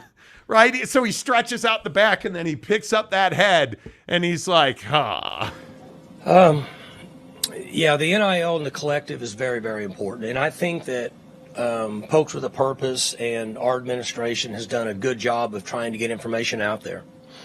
It is very important. It is becoming a part of college football, and I think it's here to stay. Is NIL something you're pitching with recruits? Is like, we have this great collective here at Oklahoma State, Pokes with a Purpose, and that's different than other schools might be. And is that something you're talking about with potential recruits and commits? We don't here because it's illegal. I don't break the rules. So now I don't know if other people do or not. That's a good question. I love it. And I hate it because the thing I don't understand, and this is Mike Gundy, Kyle Whittingham, I mean, this old guard of coaches, Dabo at Clemson is in this group, this grouping of coaches that don't want to embrace or seemingly don't want to embrace NIL in the portal. Because it's not whether you embrace it or not. There's no choice but to embrace it. I don't break the rules. It's here. If you are not doing NIL the right way, you are not recruiting the right way. You are not playing football the right way. You're going to lose kids constantly. You're going to be in a position as we find ourselves, and I love Kyle Whittingham, but you don't have a quarterback. Nate Johnson is not him. And you look at Oklahoma State, you don't have a quarterback. Whether it's this year, next year, it doesn't matter. You don't have a quarterback right now. And you're one of the guys who's like, oh yeah, it's becoming part of college football. No, bro, it's here. It's here. We don't need, in my opinion, some massive overhaul. I think we need probably legislation to protect kids because we're hearing more and more stories of companies that want to file lawsuits or that are unhappy with relationships, or it's becoming more and more prevalent. The kid takes a huge NIL deal and then never shows up, isn't a player, isn't a star, can't get on the field. And it's why Nick Saban doesn't love NIL or the portal. I know it. It's got to be why guys like Gundy and Dabo and Witt don't love it. Because when a kid is playing college football for the money, he's a much different football player. Mm-hmm. Much different football player. Like Cooper Flagg, the basketball recruit. Yeah. Massive basketball recruit. Anybody see he took Kansas off his list today? And that's a big story. He's probably going to wind up at Duke, which, okay, Duke's a great basketball institution. But has Duke got you closer to a national championship than Kansas? Is there more NIL at Duke than there is at Kansas? Maybe there is. Yes. I don't know about that. Bill Self has a pretty nice system rolling. Dude, if you're a star at Duke, respectfully to Kansas, I think if you're a star at Duke, there is an uppercut that you can get to. But is John Shire doing the job? No. You replaced a legend. No, he's not. I don't think he is either. I think NIL is vital. It's a conversation that has to I also think NIL happen. is kid to kid. I think that a guy like Cooper Flagg, who is a clear-cut alpha male stud type basketball player. Oh, my God.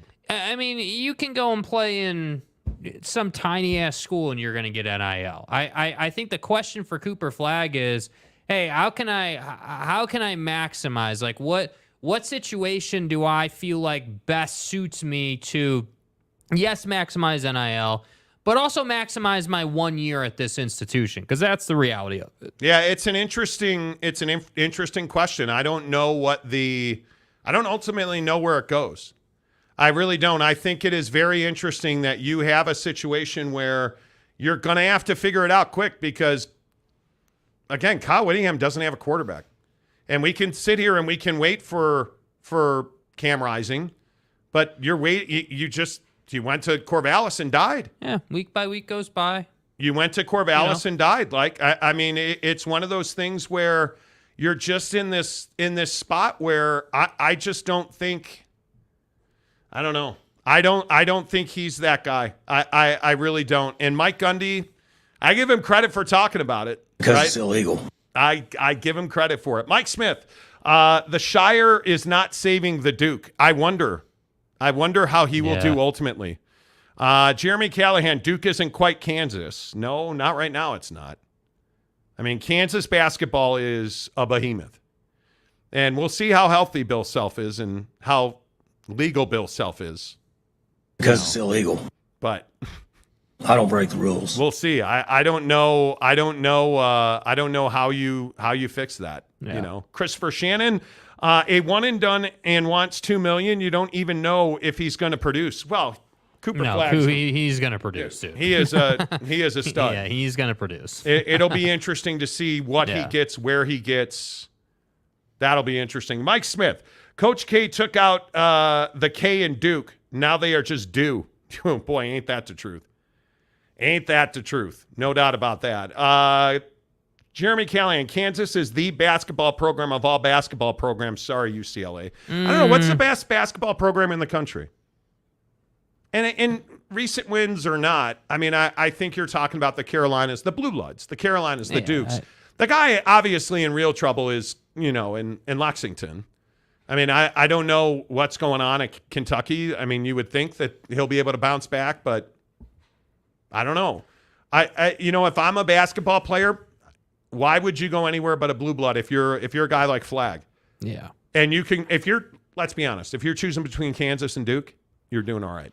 Yeah, and I think you're doing all right. If I'm if the safer play right now today is probably Kansas. That's the truth. But Duke, in my opinion, is a special place to go and play basketball. It's one of those institutions where the experience, in my opinion, can't necessarily be replicated. I'm not saying he's got a better chance to win a natty at Duke than he does at Kansas, but what I am saying is that Duke, in my opinion, has just crap loads of heritage and legacy, and it's special to put on that uniform, no matter how mediocre they are right now. They've earned some mediocre years with how much they've dominated college basketball. Now, if I was Cooper Flagg, I wouldn't be going to Duke. I'd be looking at UNC because I think UNC's got more life in it right now. But again, that's not on his list. Well, and I think the problem at the Blue Bloods right now is this one and done. Obviously, it's completely different than college football, but you look at the one and done in college basketball. Carolina's the perfect example. You play for the national championship and then you miss the tournament altogether. Yeah.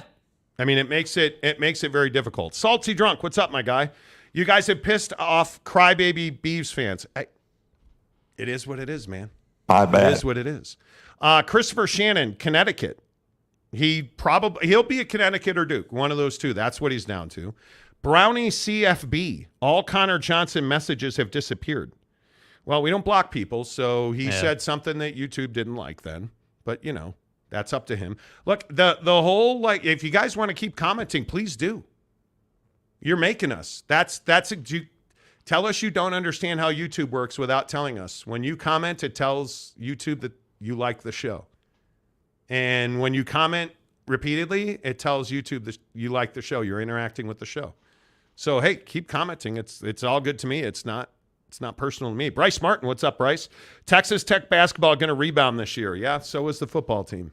I think the Texas Tech Baylor game this week, dude, how big is that game? Yeah. I mean, it is really. Can Dave do it 2 weeks in a row? That's the biggest question. That is the biggest question. I think when you look at, there's not a lot of great games this week. I think for obvious reasons, right? Because you're going to have a lull in it. You have the Red River rivalry this week. And I think when you look at the Big 12, I actually think some of the games in the Big 12, Friday night, K-State, Okie State, dude, that's huge. Or excuse me, Oklahoma State. Yeah, can you get it right, please? My bad. That's huge. Obviously, Texas, Oklahoma. But how big is Kansas, UCF? UCF needs a bounce back, but doesn't Kansas need a bounce back? Yeah. Texas Tech, Baylor, and that game's at McLean and Waco. And I want to say it's still even. It is still even. That game should be even. It should be. You really? I think Texas. I think Texas Tech is playing. They played really good football last week. Yeah, I would expect. Yeah. Yeah. Hey, maybe I don't know. I think Texas Tech, reputationally speaking, is at one of the lowest points they've been in recent memory. I think you play that poorly early in the year, and then you expect to get respect. Yeah. Going to Waco? No, that's not how it works. You're going to have to earn that. You're going to have to earn that, but TCU going to Ames. Is Iowa State the easy win everybody thought it would be? Well, it should be. It should be, but it hasn't been. Mm-hmm. So I'm going to be very interested to see how TCU bounces, because that was a terrible loss. I mean, just a terrible loss. And I'm curious, is Iowa State the Oklahoma State team we saw or the Oklahoma team we saw? Because you got TCU at home, and then you got to go to Cincinnati and Baylor, and then Kansas and BYU. Mm-hmm. So does Iowa State win any of those games? There's probably one in there that they win that people don't think they will. We'll see. College football is usually pretty good for one of those. We'll see. We shall see. I am very interested. James, Oklahoma State has a QB. His name is Zane. Stop. Okay, then how did Zane Flores do last week? Like that. And Pokes fans, you can keep going back to Zane. You keep going back, and how did he do last week? What's his QBR this year? Yeah, he's not playing. It doesn't matter. You keep going to this. And again, the line that I always hear, Flores is as good as Arch Manning. It doesn't matter because he's not playing. He's not. You're Oklahoma State. You don't have a quarterback. How is that possible? How did you lose to Iowa State? Because you don't have a quarterback. Because it's illegal. It's wild to me. It is absolutely wild to me. And I don't particularly. I'm not the guy that believes that Mike Gundy is in any trouble, any way, shape, or form at Oklahoma State. I just don't see it that way. But Zane Flores had better be the savior that Oklahoma State fans are making him out to be. Because if you are not markedly better next year, then what is the excuse going to be? That's what I'm asking. Completely. Then what is the excuse going to be? That is a huge issue. That is a huge issue to me. Christopher Shannon, South Alabama and Iowa State. Yeah. South Alabama. Because it's garbage. Again, we can sit here and make excuses for Coach. But you can't be 2-2 with directional Alabama and Iowa State being your losses. My bad. And your wins are Central Arkansas and Arizona State. That's not going to cut the mustard, man. It's not. And I'd remind you, it's K-State, Kansas, at West Virginia, Cincinnati, Oklahoma, at UCF, at Houston, BYU. And right now, there's not a gimme game on that schedule right there. Or at least it doesn't feel like it for Oklahoma State. It just doesn't feel like that. Yeah. So we'll see. James says, I'll freely admit that the Cowboys aren't that good this year. We lost to Iowa State because Flores threw 2 interceptions. Did he throw? Did I miss? But that's my. But that's he kind didn't of the, play. That's kind of the point, though. Oh, it was a miss. I meant Bowman threw 2 interceptions. I was going to say Flores didn't play. You want to break some news on the show, man? Oh my God. Let's see. Jeremy Callahan, quick lesson in Big 12 football for you. Iowa State is never the easy win. But aren't they? Haven't they been? Yeah. Yeah. They have been. And hey, you know what, man? They're one of those teams you should beat, and if you lose to them, you look like an idiot. That's the problem with those games. You do. And when you lose to them, you do look like an idiot. And I think it's very difficult when you continue to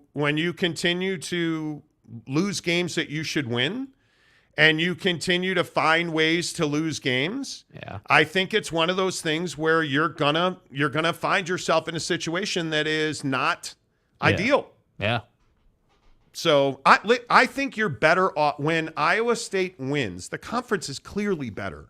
When more teams are winning than losing, your conference is better. I know that's rocket science. Yeah. You need the low-end team to win 5 games. Salty Drunk, if you comment repeatedly, YouTube sees you as spam. No, if you comment, so I just want to clarify that. You're not technically wrong, but I want to make sure people understand. Dude, if you're going to comment the same thing over and over and over again, then you're going to be regarded as spam. Yeah. Well, and YouTube, not that I don't know why we're even going to get into this, but YouTube has a filter. Yeah. And if you repeatedly comment the same thing, or if you are like emoji guy, or if you are, they have a timeout feature, and it will put you won't be, I don't even know what it is, 5 minutes, 3 minutes, whatever it is. They're going to put you in timeout because you keep commenting the same thing over and over again. So just know that. I mean, it is what it is, man. All right, let's switch gears, talk some NBA, because I'm really interested in this Lakers conversation today. I know that's probably not something we should say out loud. What about what LeBron James said today? or technically yesterday. LeBron James says Anthony Davis is the face of the LA Lakers. So we told you on the show yesterday. Bron, dude. Anthony Davis. Anthony Street Clothes Davis said he intends to play all 82 games this year.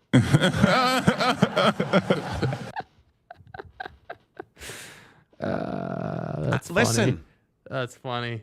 I hope he does, because he's an amazing athlete, a phenomenal NBA player who earned the name Street Clothes for a reason.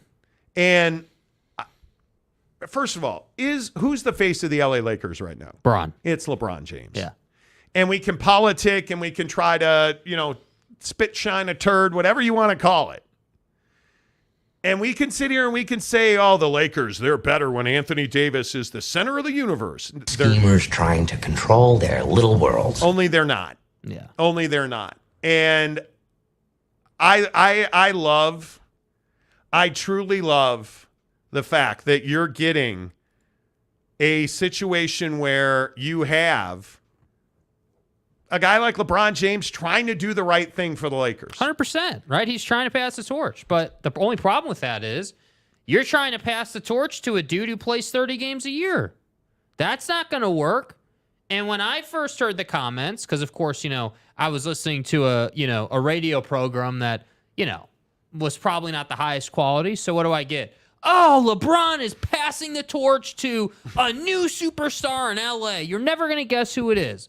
Me being me, I'm like, oh, Austin Reeves, Mr. Captain America. That's what I thought he was going to say. Dude, right? Like, Austin Reeves, been on a heater. Like, it's all good, dude. Right? Oklahoma guy. Like, all right, great. Brand new contract. Yeah. Huge FIBA performance. Yeah. No. What do I get? Anthony Street Clothes MFing Davis and his fro this summer is the new face of the Lakers. And I'd love to play the comment, by the way, but it is copyrighted, so we can't.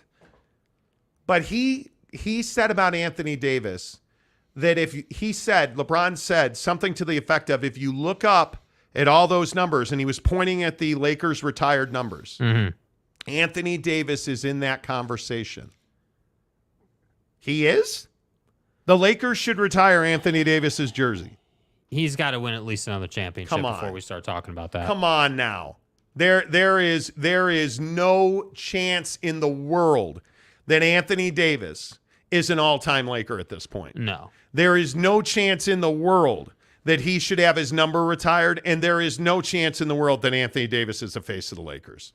It's just not. It's LeBron until it's not, and... Yeah, and I think the problem truly is just the injuries. That's it. I think, dude, Anthony Davis is as talented as any big in the league. He will dominate you, but the problem is he's never available. And I don't know when he's going to learn the lesson. How about we stop wearing Kobe's? I don't know. Why don't you put on a high top LeBron? Because LeBron's shoe, not the newest ones, because obviously he's gone with more low tops recently, but a couple models older, he was wearing high tops with Air Max for a reason, and he wasn't getting hurt.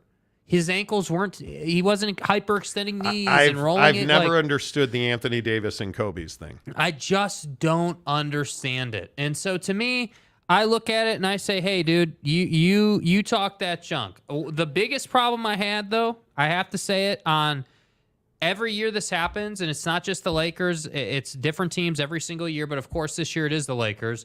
Anthony Davis wants to come out here and talk about how him and Bron had conversations while they were working out this summer, and he can't wait to play the Nuggets, and they're better than the Nuggets, and I'm going to play 82 games. Okay, listen, man, you're not playing 82 games, and you guys aren't better than the Nuggets. That's just the reality of the situation.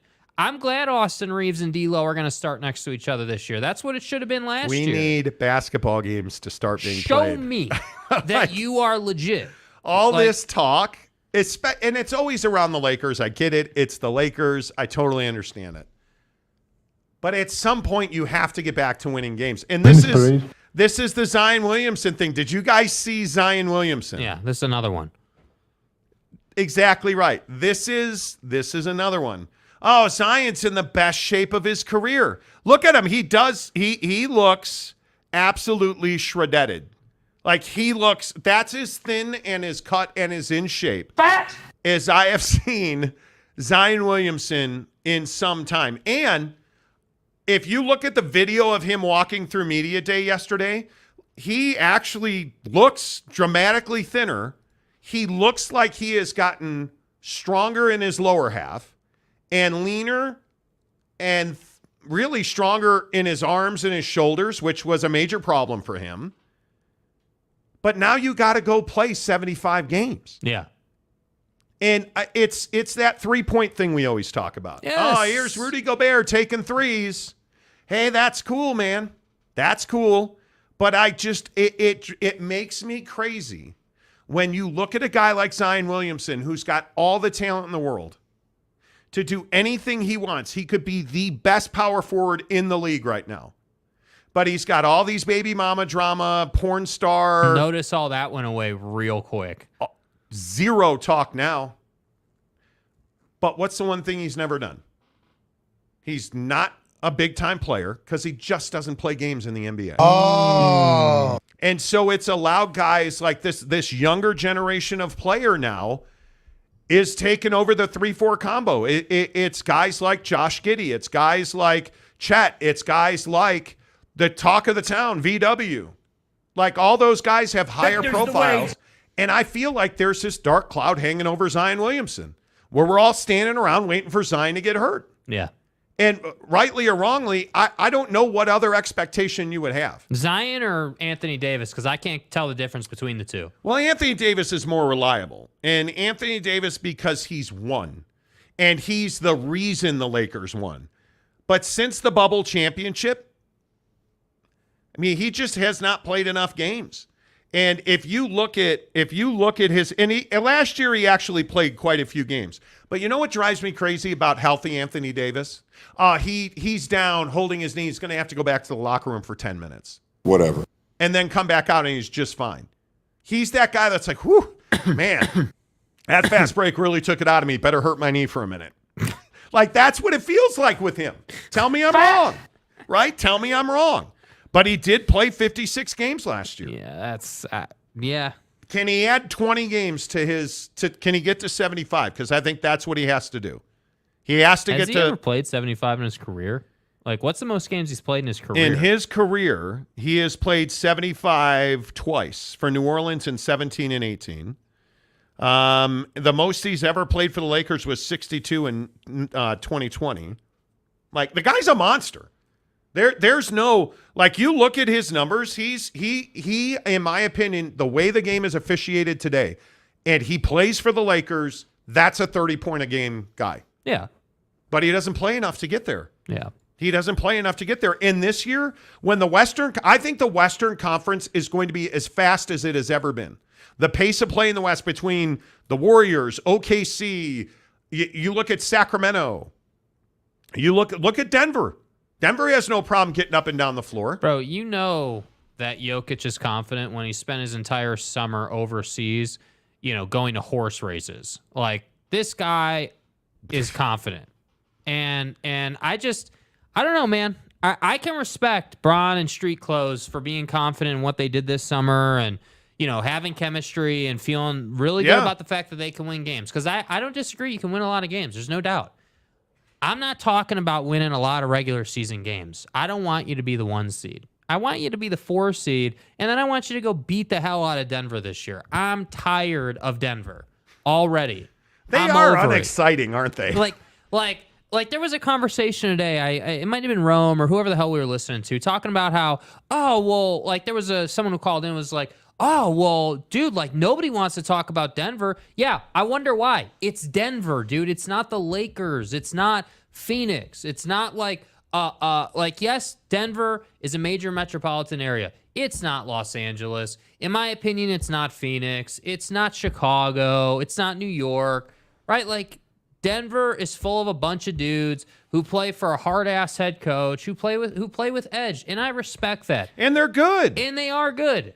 That doesn't mean I like them or have to like them. And frankly, for the NBA, it's better when the Lakers win. If Damian Lillard finds a way to win a championship this year, that'd be damn good for the NBA. So wait, while you're talking about that, do you favor the Celtics now that Drew Holiday is on the Boston Celtics? Because I don't know how you don't. Yeah. What that does is it means they don't have a point guard problem anymore. Right. And it takes Jaylen Brown. Yeah. It takes Jaylen Brown and Jason Tatum off the ball, and it eliminates the terrible shot in the critical moment that has just plagued that team for the last 3 years. I don't know how you don't favor Boston in the East. Yeah, and I think that no one's talking about that this alleviates Marcus Smart. You don't need Marcus Smart anymore. You've got Drew Holiday. He's a better defender, in my opinion, and he's a better three-point shooter. So, and he can run your offense, as you were just saying. So, to me, yeah, I think that the Celtics, in my opinion, have the most complete roster on paper in the Eastern Conference. That doesn't mean that Jaylen Brown's going to show up in Game 4 of the divisional or of the first round or the semifinal or whatever. That doesn't mean that guys just are going to auto show up because you have a nice roster on paper, but you would think that they should be able to compete at the highest level in the East. But again, that's one team that I won't believe in until they get the job done. Are you surprised that the Celtics included Robert Williams in that trade? I'm a little surprised by that. Now, for Portland, you understand it because they moved Nurkic. Yeah. They needed size. But that's a good young big who doesn't need the ball to be effective. Yeah, he's a good backup to dominating, you know. Yeah, dominant.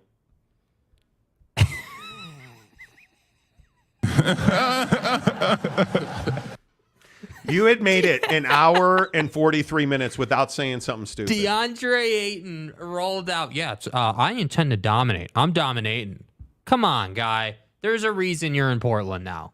That is one of the stupidest things I've ever heard. And did you also hear that he wants to play the 4, not the 5? Oh.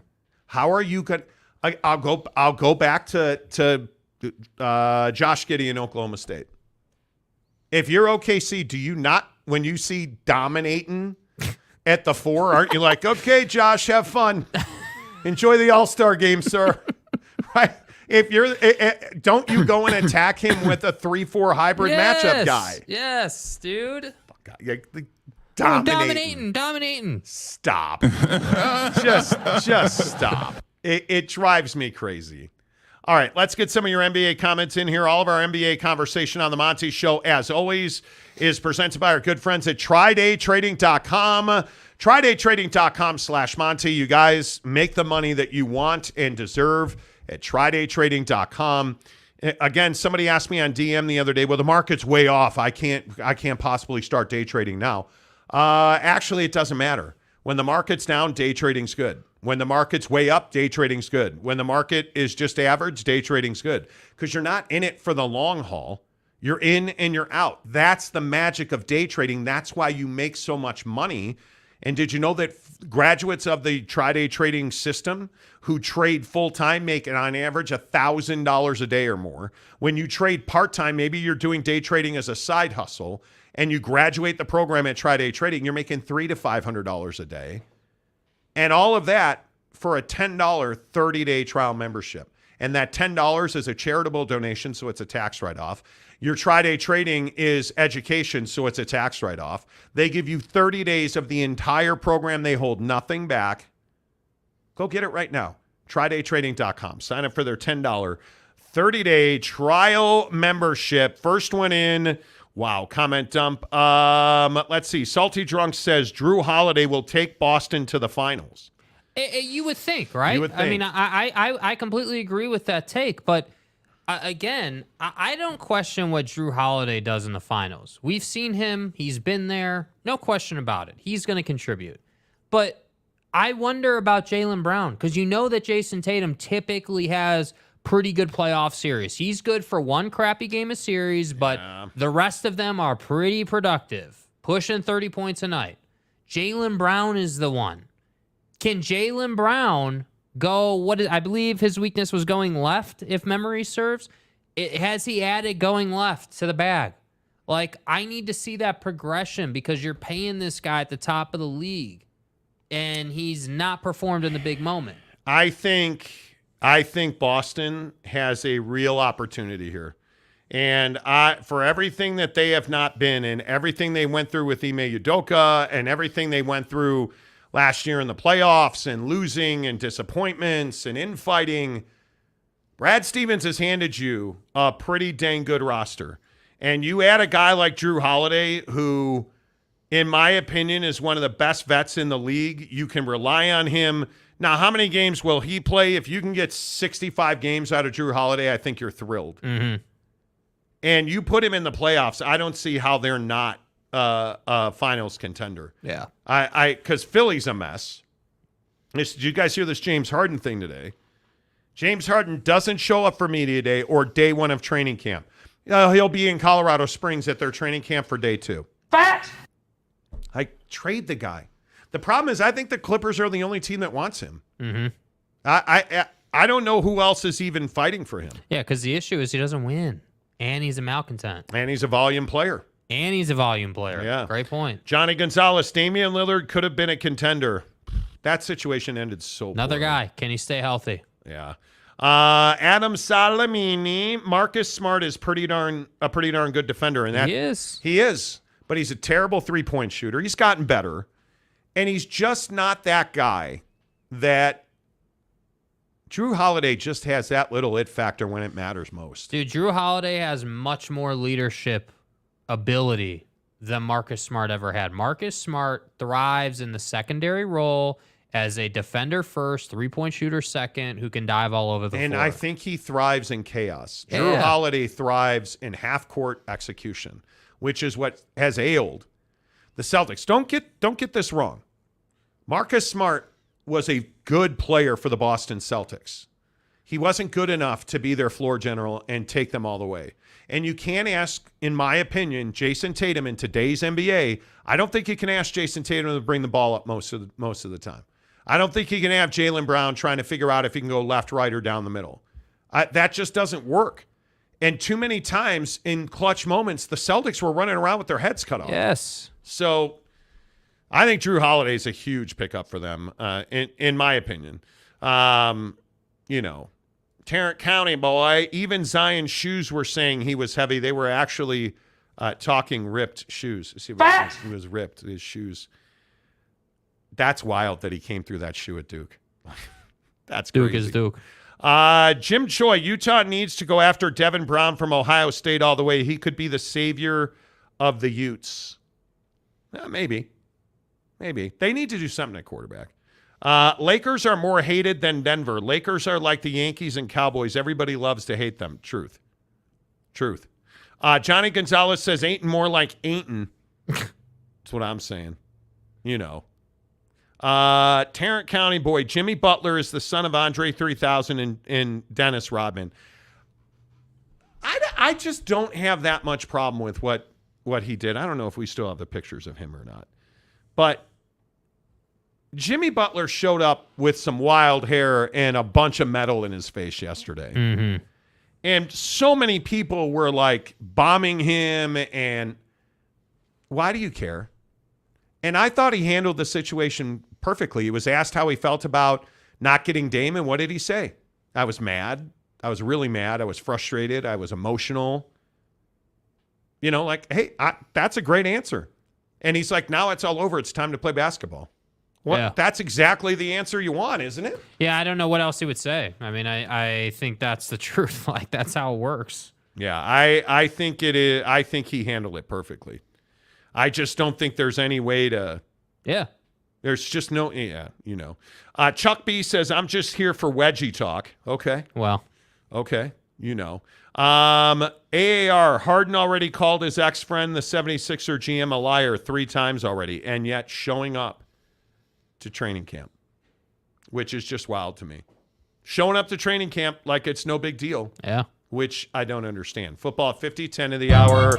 Every hour on the Monty Show, presented by our good friends at Prize Picks, prizepicks.com, or use the link in the description below to download the Prize Picks app. That will get you 100% deposit matching at Prize Picks. Bros, the Taylor Swift, Travis Kelce thing has gotten ugly. First, it starts with Aaron Rodgers, who glossed Travis Kelce as Mr. Pfizer. Right. On the Pat McAfee show today, because Travis Kelce did a commercial promoting the Pfizer jab. And then it came out that Travis Kelce's not so popular with his ex-girlfriends. In fact, one of his ex-girlfriends said that of Travis Kelce, quote, once a cheater, always a cheater. Oh. And then his last girlfriend, who is very close friends with Brittany Mahomes. And by the way, it's fine as hell. They're all fine as hell.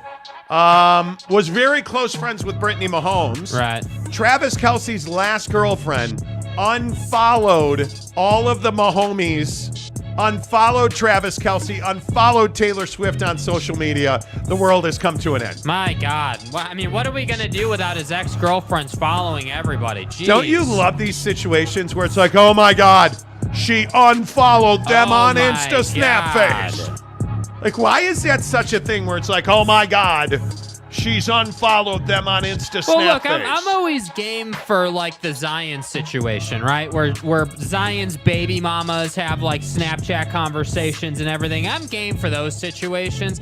This type of petty ass stuff, I'm just like, okay, dude, like get over yourself. Like, okay, great. You're not following them. They're sure as hell not following you.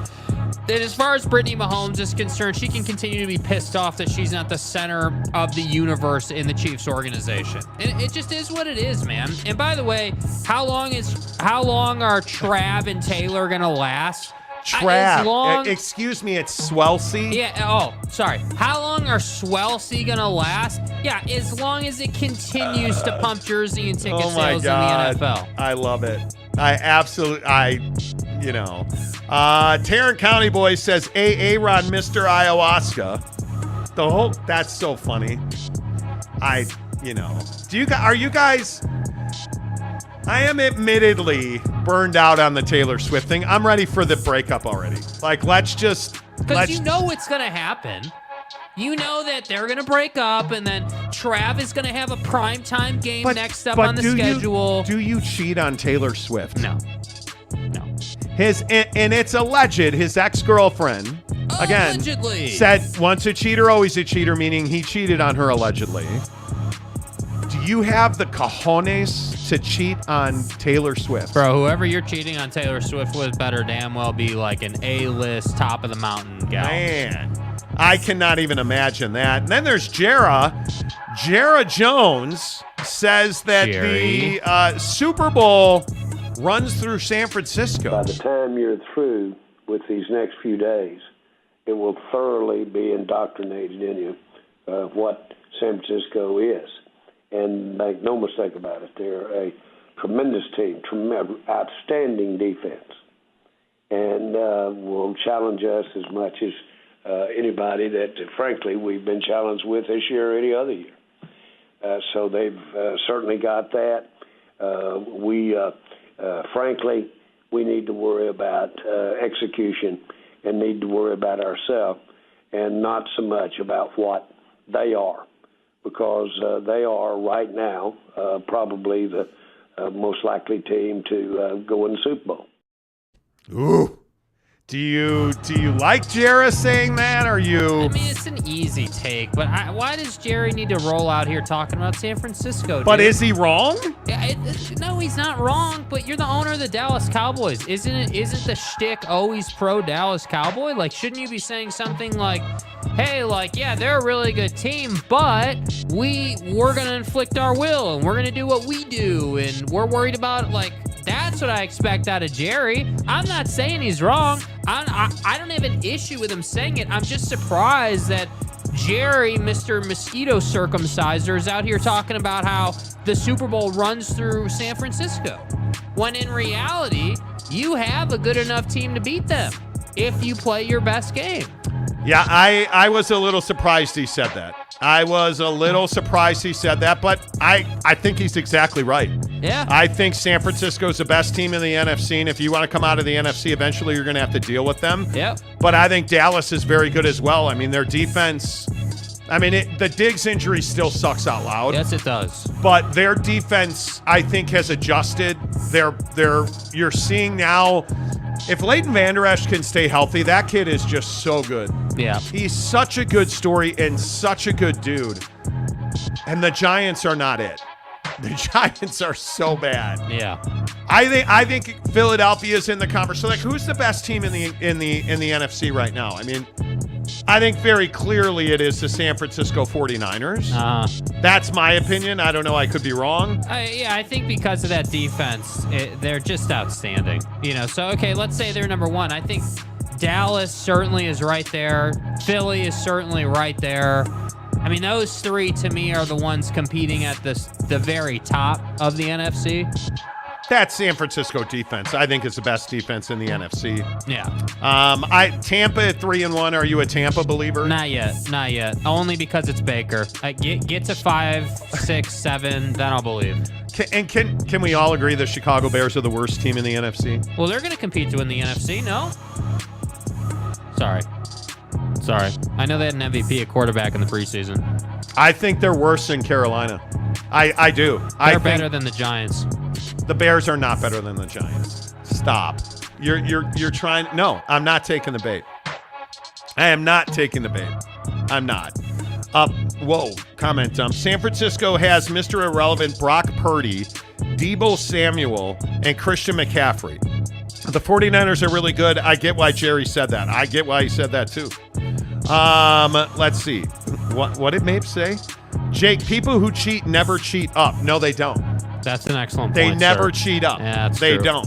But I just don't know why you cheat on Swift, dude. Like, yeah, giggity. Haters gonna hate. Kelsey don't care about these scrubs with his name in their mouths. No, he doesn't. He does not care. Well, it's right. I mean, there's a lot of jealousy out there. There's a lot. Big Dog O-Town, what's up? Jerry playing the reverse psychology card he is. And Donuts. Jerry looks like an alien. He is not an attractive man. No, he's not. He is not. Gonzalez, what's up? Jerry Jones, the Jimmy Johns of football owners. Hey, Tone. Hey, Tone. At least Taylor Swift has a... Come on, man. Be better than that. Jerry has already admitted defeat and surrendered, Gonzalez says. That's what I'm saying. I don't know about this that. Is different. I don't know about that, but it is different behavior out of Jerry, dude. Come on. 100% it's a different tone out of Jerry. Come on. Main Event says it's a business arrangement, nothing more. I've heard this so many times about Swelsey. Yeah, I still don't buy it. You think they're in love? No, I don't think they're in love. So you think it is a business arrangement? Yeah, I think this started as a hookup, and then they saw opportunity. She saw opportunity in the NFL, dude, there's no doubt when no one talks about it, she's a brilliant businesswoman. She it is the is. music, Phenomenal. but she is a phenomenal businesswoman. So to me, if I'm Taylor Swift and I find Mr. Mustache Travis Kelce attractive, I see an opportunity. And you can't tell me that this isn't helping her brand and her side as well. They're both making so much money on this. Yes. Like, his jersey is by far the #1 selling jersey. So are they in love? I don't believe they're in love. Are they milking it and having a good time? Absolutely. And I don't have a problem with that. Yeah,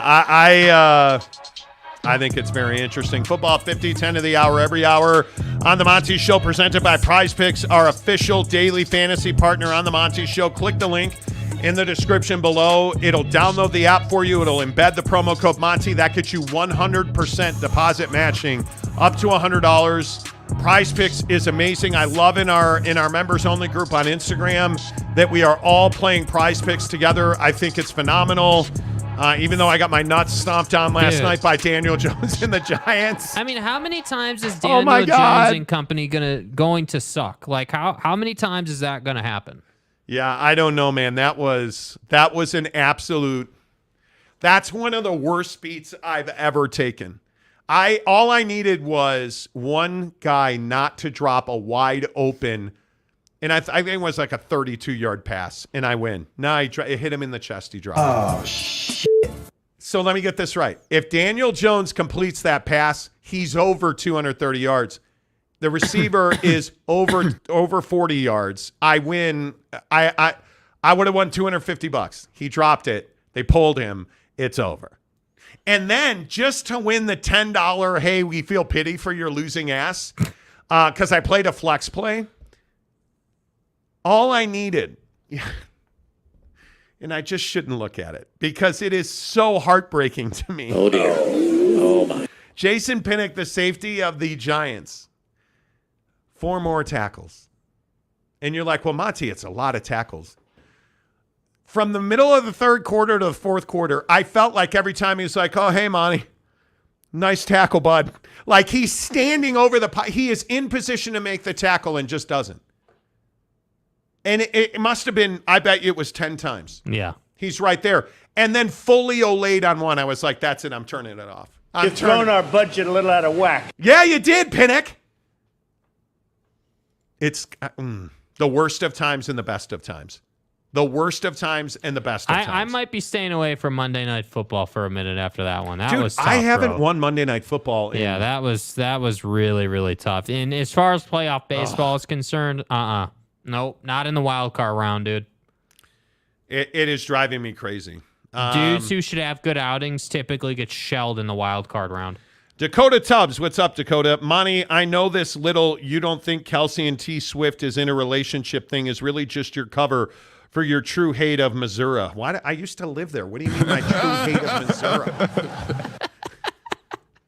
Everybody's a victim.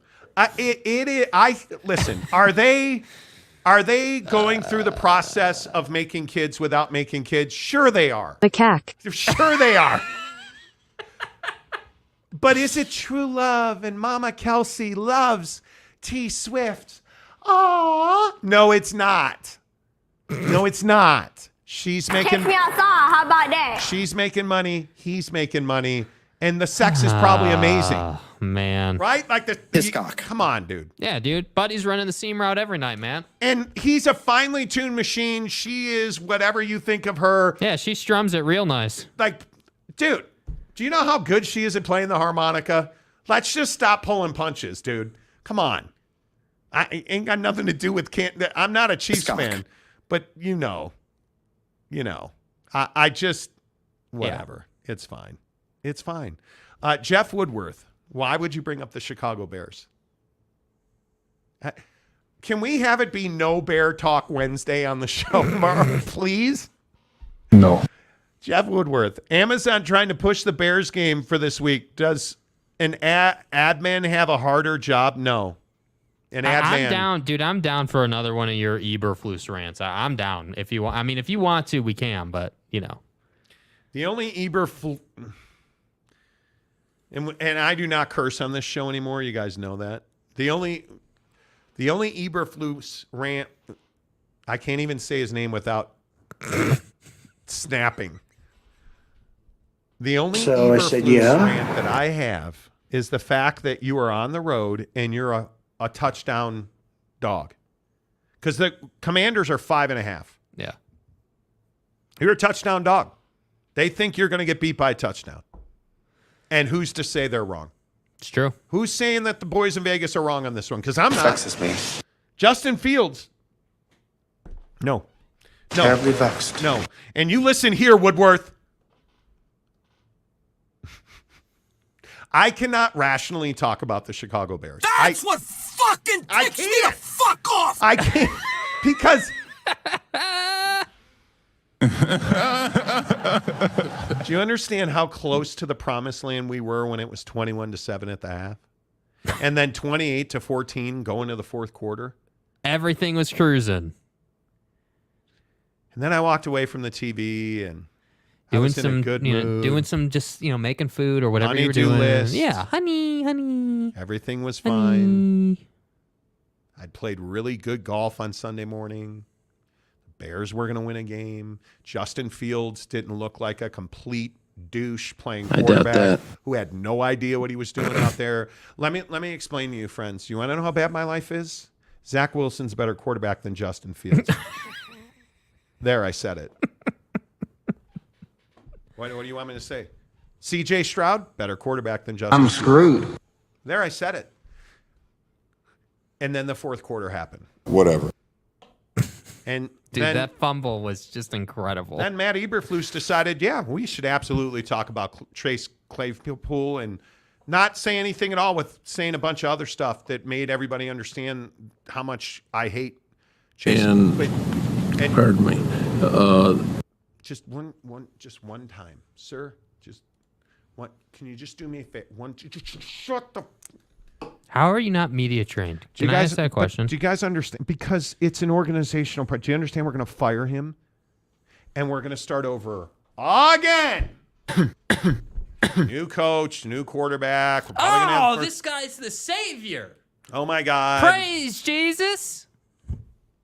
Drake May. Oh, my God. Drake May. What do you want to bet?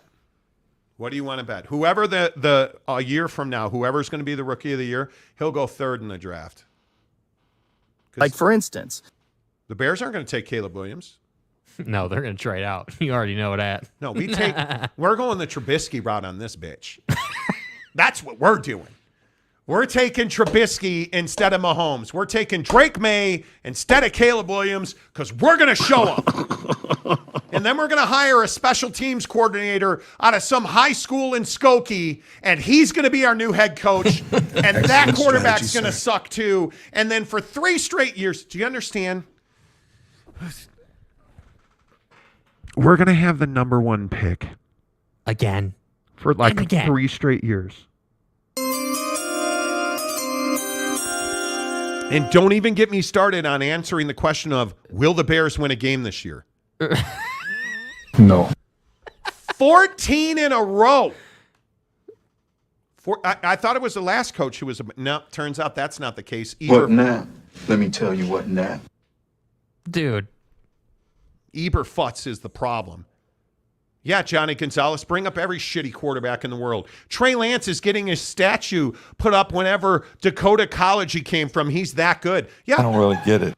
Yeah. You know what they'll do? They'll trade the number 1 pick to San Francisco to Dallas for Trey Lance.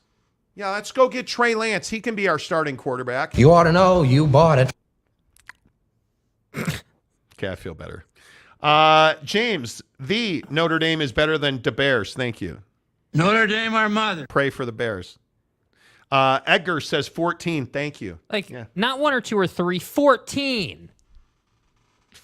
14. God. That's nothing. Call me when we get to 20. Venice Parade. Ruin my Christmas. Call me at 20 in 6 weeks. Venice Parade. Like, dude. We're not putting helmets on the Lions in front of the Art Institute in Chicago this year. That's not happening. That's not happening. Jeff Woodworth, again. Justin Fields, quote unquote, trust the process. How'd that work out with Ben Simmons? Justin Fields, the Ben Simmons of quarterbacks. Bob Smith, the Chicago Bears select Sarah Fuller, kicker, Vanderbilt, probably, with the number 1 overall pick. Yeah, maybe they can replicate the double doink, you know? I just can't do it anymore. Oh my God. And I feel like this comes up every day on this show. The only good thing in my sports life is Sam Hartman and that sexy ass beard. Facts. That's it. Oh, Connor Bedard. See, why do you say hurtful things? Dude, he was on the highlight reel after 1 game. What do you want? It was preseason. Whatever. And you and I both know he's going to get hurt on the opening face-off of the Stay season. hard. Yeah, Connor Bedard took the draw, and he got run the F over. He pulled his groin, and then somebody skated over his bulls. He's out for the year. Dude. I just said that. Anyway, Sam Hartman's and his sexy beard are the only good things in my life. Yeah. The only good things. That's it. Because I don't have the Cubs. You know what? DeMar DeRozan wore some of the most awesomest Chicago-branded Bulls shoes yesterday. That's where the goodness on the Bulls season is going to end because Zach LaVine is still on our team. I don't have the Blackhawks yet. Please, God.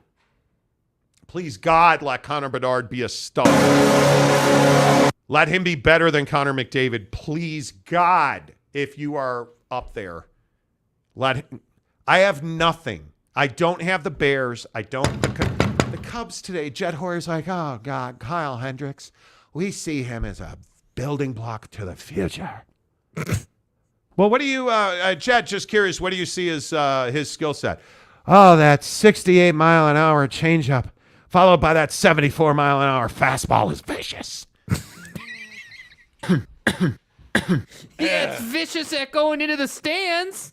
Yeah, hit that drunk guy in the bleachers, almost killed him. please.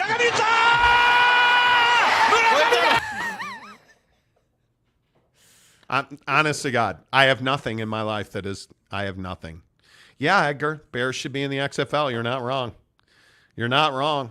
You know, Holden McGroin. Yeah, Holden McGroin. Yeah, Holden totally. Middick. Yeah, absolutely. I just, yeah. Boston Mapes, do you think they charged for that circumcision? No, why would you charge? They cauterized it. The blade was so sharp. Hiscock. Are you kidding me? I'm such a and I don't know what you guys are like as sports fans. I'm a bitter ass sports fan right now. Like, I'm beat down. Was it the Ryder Cup? Great example. Great example. Was it Max over those 3 holes? I think Max Homa and Justin Thomas are my 2 favorite golfers. Mm-hmm. Yelf. Like, and I love Max Homa. I'm watching, and everybody on Twitter's like, oh, Max Homa, holy cow. Oh, my God, Max Homa, red hot. What happens when Uncle Fat Ass turns it on? Bogey. Water. Wooder. Max Homa puts it into the wooder. Wooder off the tee. I turn it off. I leave to go to the driving range, and what happens? Max Homa. Oh, my God, Max Homa. He's an assassin. That's where my sports life is right now. That's where it is. I can only speak greatness of Connor Bedard into the universe, because if he turns in my guess would be that he finds Lou Malnati's pizza and Superdog, and he just turns into like hockey Zion Williamson and never is anything. Connor Ladard. Yeah.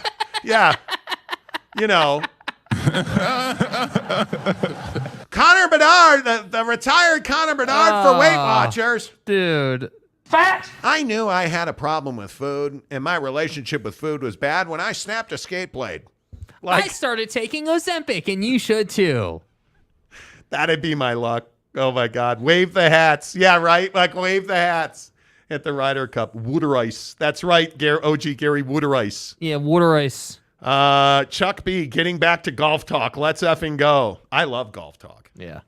But we can't, because we have to do some football talk here on the Monty Show. Top 10 quarterbacks in the NFL. Jake and I had a huge fight over this morning. Let me just sit up straight and let you know that all of our NFL talk is presented by our good friends at BuckedUp Energy, BuckedUp.com, the official energy provider of the Monty Show. You guys, go get it right now, and let me check where we're at. We're trying to get 300 listeners this month to get the free buckshot samples. The free buckshot samples from BuckedUp.com. They're free. You get 6 buckshots for free in the description below. Just click the link and let's get it done. Right? There's 302 people watching. If you have not gotten the buckshots yet, or if your mom or your cousin hasn't, hook it up in the description below. You can see it. And while I wait for my app to load, we were at 135 today. We are now at 140. 160 of you who have not gotten the free buckshots, go get them. Let's get this done right now. Buckshot is 200 milligrams of caffeine, naturally sourced caffeine, right? It has, I think, the best impact of any energy and clarity product I've ever used. And out there's a bunch of shots that say, hey, we're going to get you going. And you have this big spike and a huge crash. Not with buckshot. And anybody in the comments who's used buckshot, please let people know how good it is. Because when you look at what buckshot does, you drink it, I would say 20 minutes max later, you just feel a lift. So if you're doing a report at work, or you have a big presentation, a conference call, or if you have a long drive, you just feel clearer, more awake, more energized with no spike and no crash. Bucked Up Energy makes good products with really good ingredients that do exactly what they say they're going to do, and they want to prove it to you for free. Go get them. Bucked Up, the official energy provider of the Monty Show. The link for the free samples is in the description below. Chuck B, if I have hand tremors, you think buckshot would help me? I don't know that buckshot will help you with hand tremors. It depends on what causes that. But it's certainly not going to hurt you. One of the things people ask me all the time is, oh, does it give me a surge? Does it give me palpitations? Buckshot, I have not heard one person say, well, buckshot gave me palpitations. It doesn't work like that because it's caffeine with brain food. So essentially they've made a formula that gives you this naturally sourced caffeine, and they combine it with all kinds of brain supplement. You drink it in a shot form, and you just feel better. You don't get the upset stomach. You don't get the headaches. None of that. It's just the opposite. Jeff Woodworth, buckshot, so good once it hits your lips, dude. Facts. And I'm a blue raz guy now. I like watermelon a lot, but I am a blue raz guy. I love the blue raz. Huge. I'm a huge fan. Real Wade Nation gaming clips. Mariners are angering me. I didn't see the score. I'll have to get over there. James says, buckshots rock. They really do. They absolutely do. That's, yeah, right there. Edgar says, heard buckshot makes you a better fan. I don't think there's any question about that. There is no doubt about that. CJ Vance, Monty, I'd have sports sympathy for you, but you got to see the Bulls in the 90s. Still a Jazz fan, Angels fan, and Niners fans haven't won since 95. Okay. The Bulls run in the 90s. The greatest moment of my life was when the Bears won the Super Bowl. I remember sitting in my living room, and when that happened, but the shot on Elo by Michael Jordan, I was in my sister Sharon's living room eating pizza and watching him hit that shot. It was one of the greatest sports moments of my life. And I just have so many great memories of Michael Jordan's Bulls in the 90s. Even the Blackhawks Stanley Cup runs. I'll never forget the Cubs winning the World Series in 2016. Yeah. Being frozen emotionally, like I couldn't believe it happened. Standing in my living room in Huntington Beach when the Blackhawks won that first Stanley Cup. Just elated. It's amazing. But the Chicago Bears are different. It's just different. Well, the NFL, dude, if your team's winning in the NFL, it is truly it's the pinnacle of sports fandom. That Cubs World Series was awesome. I grew up on the Blackhawks run, through those Stanley Cup runs.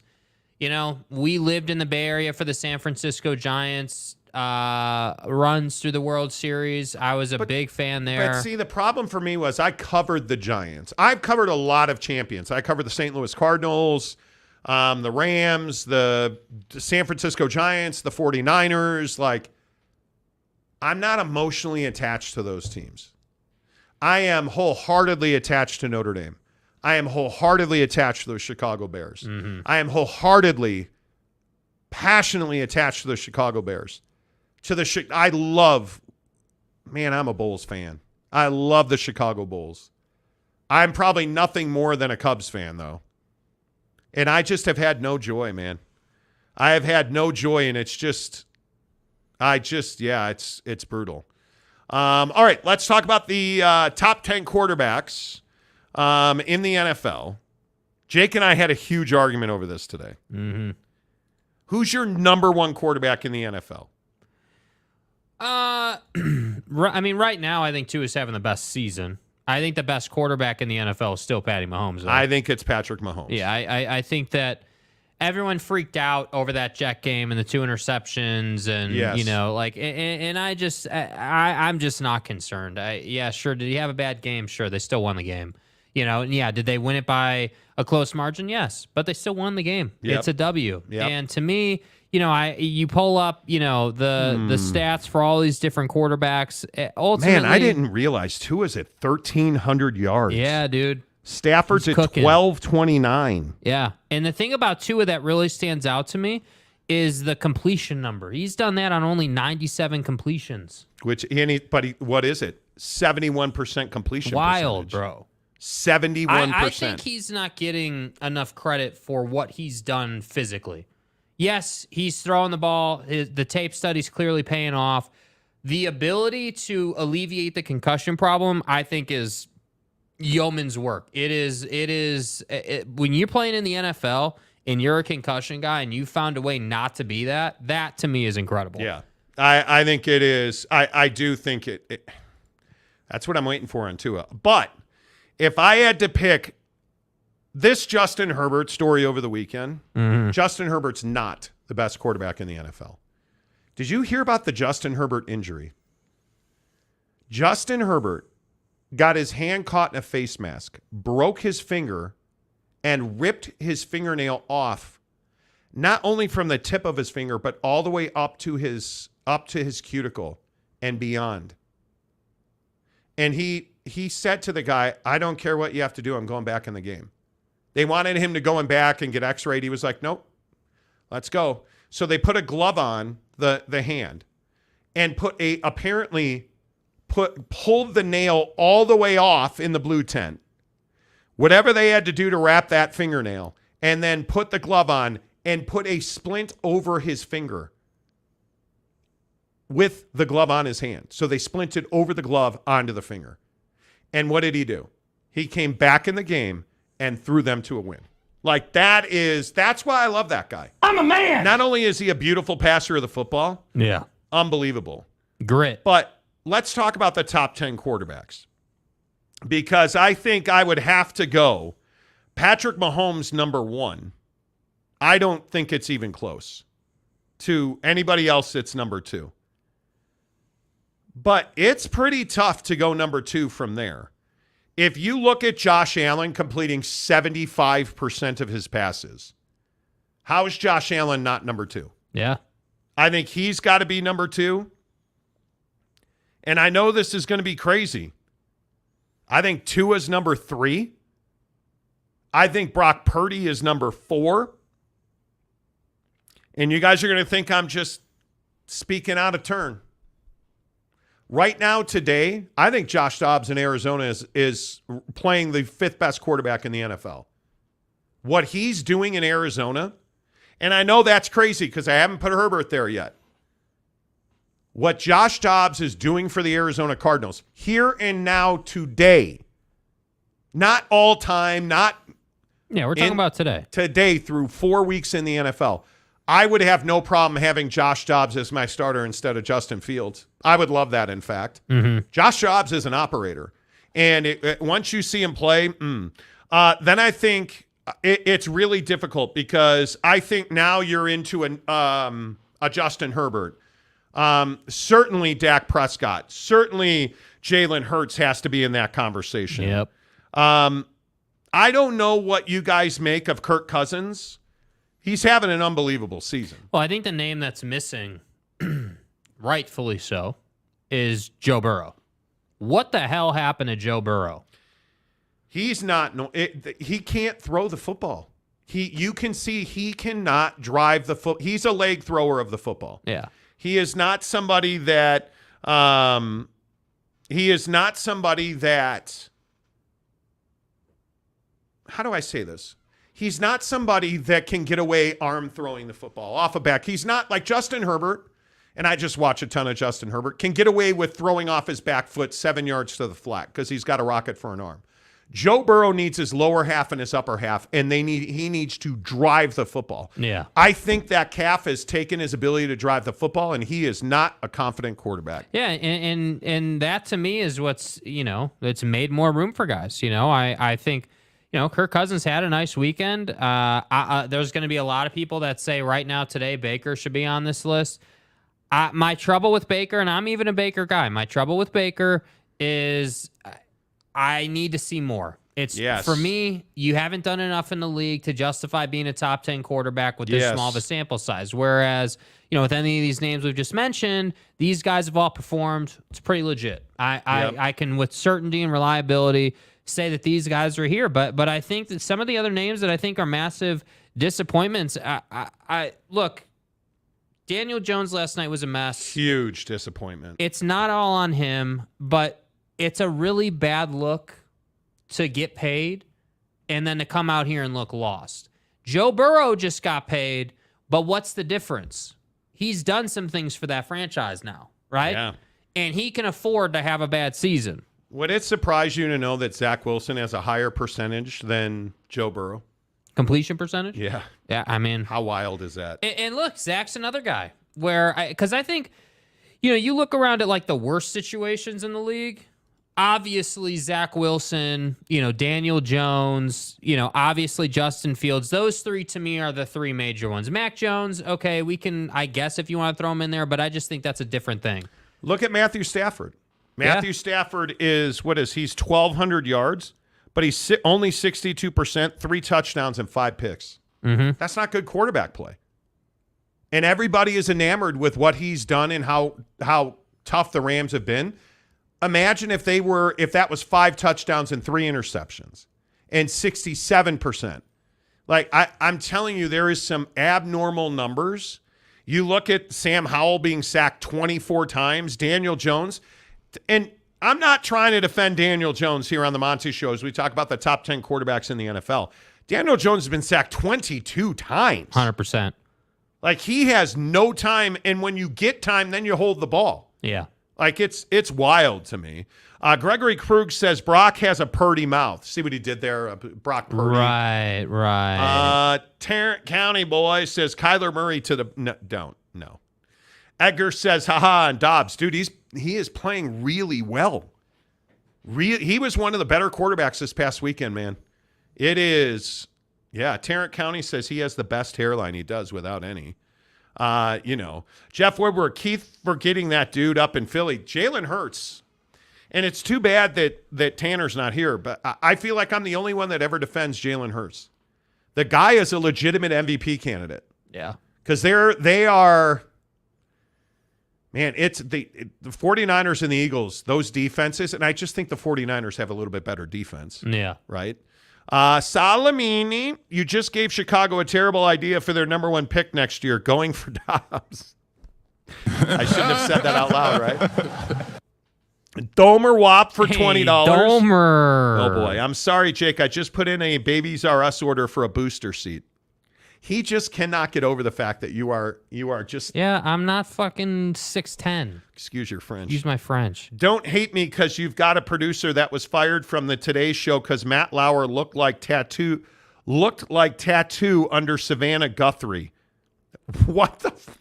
How much have you been drinking today, dude, sir? What are you doing, What dude? has Matt Lauer got to do with anything? Yeah, dude. My God. Just take it nice and easy, okay? Just relax. LV Seminole, Jalen Hurts is a leader of men. Can't help but root for him, right? 100%. Jalen Hurts is a guy you want to see do well. Joseph says Seahawks sacked Jones 11 times. Brutal. That was one of the most And did you see Adams last night? Mm-hmm. What 8 snaps, knee in the head, out, concussion. Yeah, and he was pissed with the neurologist, dude, on the sideline there.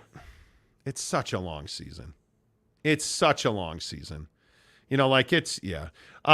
Nolan, that was babyface Wilson's coming out game. Drop passes and rigged refs didn't let it happen. Worst call ever. The non-holding and then holding call on the same play. Come on. But let's talk about Zack Wilson. What's your confidence level in Zack Wilson right now? I mean, I think that I'm confident that he could go out and play like that again. I think when you consider the factors, hey, he was likely playing for his career. He was. 1. I agree. 2, it's a primetime game. This wasn't some, morning kickoff on a Sunday game. So everybody was watching, which absolutely matters. I think when you consider the fact that, he was just in the right state of mind. And I think that's what we really have to consider here. Zack Wilson has for a long time, until Aaron Rodgers showed up. Zack Wilson was a guy that nobody liked because he liked Zack Wilson too much. But was there a correlation between Aaron Rodgers being there and Zack Wilson playing well?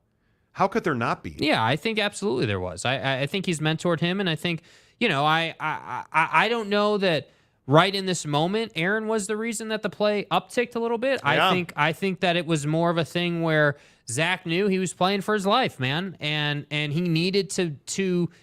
And again, I hate saying this, but I think it's true. He needed to not be the reason they lost the game. Yes, he needed to play well, and he needed to the talking points on Zack Wilson coming out of that game needed to be, hey, he played well, and if they lost, hey, he put it on his guys. There were drops. It wasn't on Zack. Zack did what Zack had to do, and I think he did that. And I think, what's my confidence level? I think he can play like that again.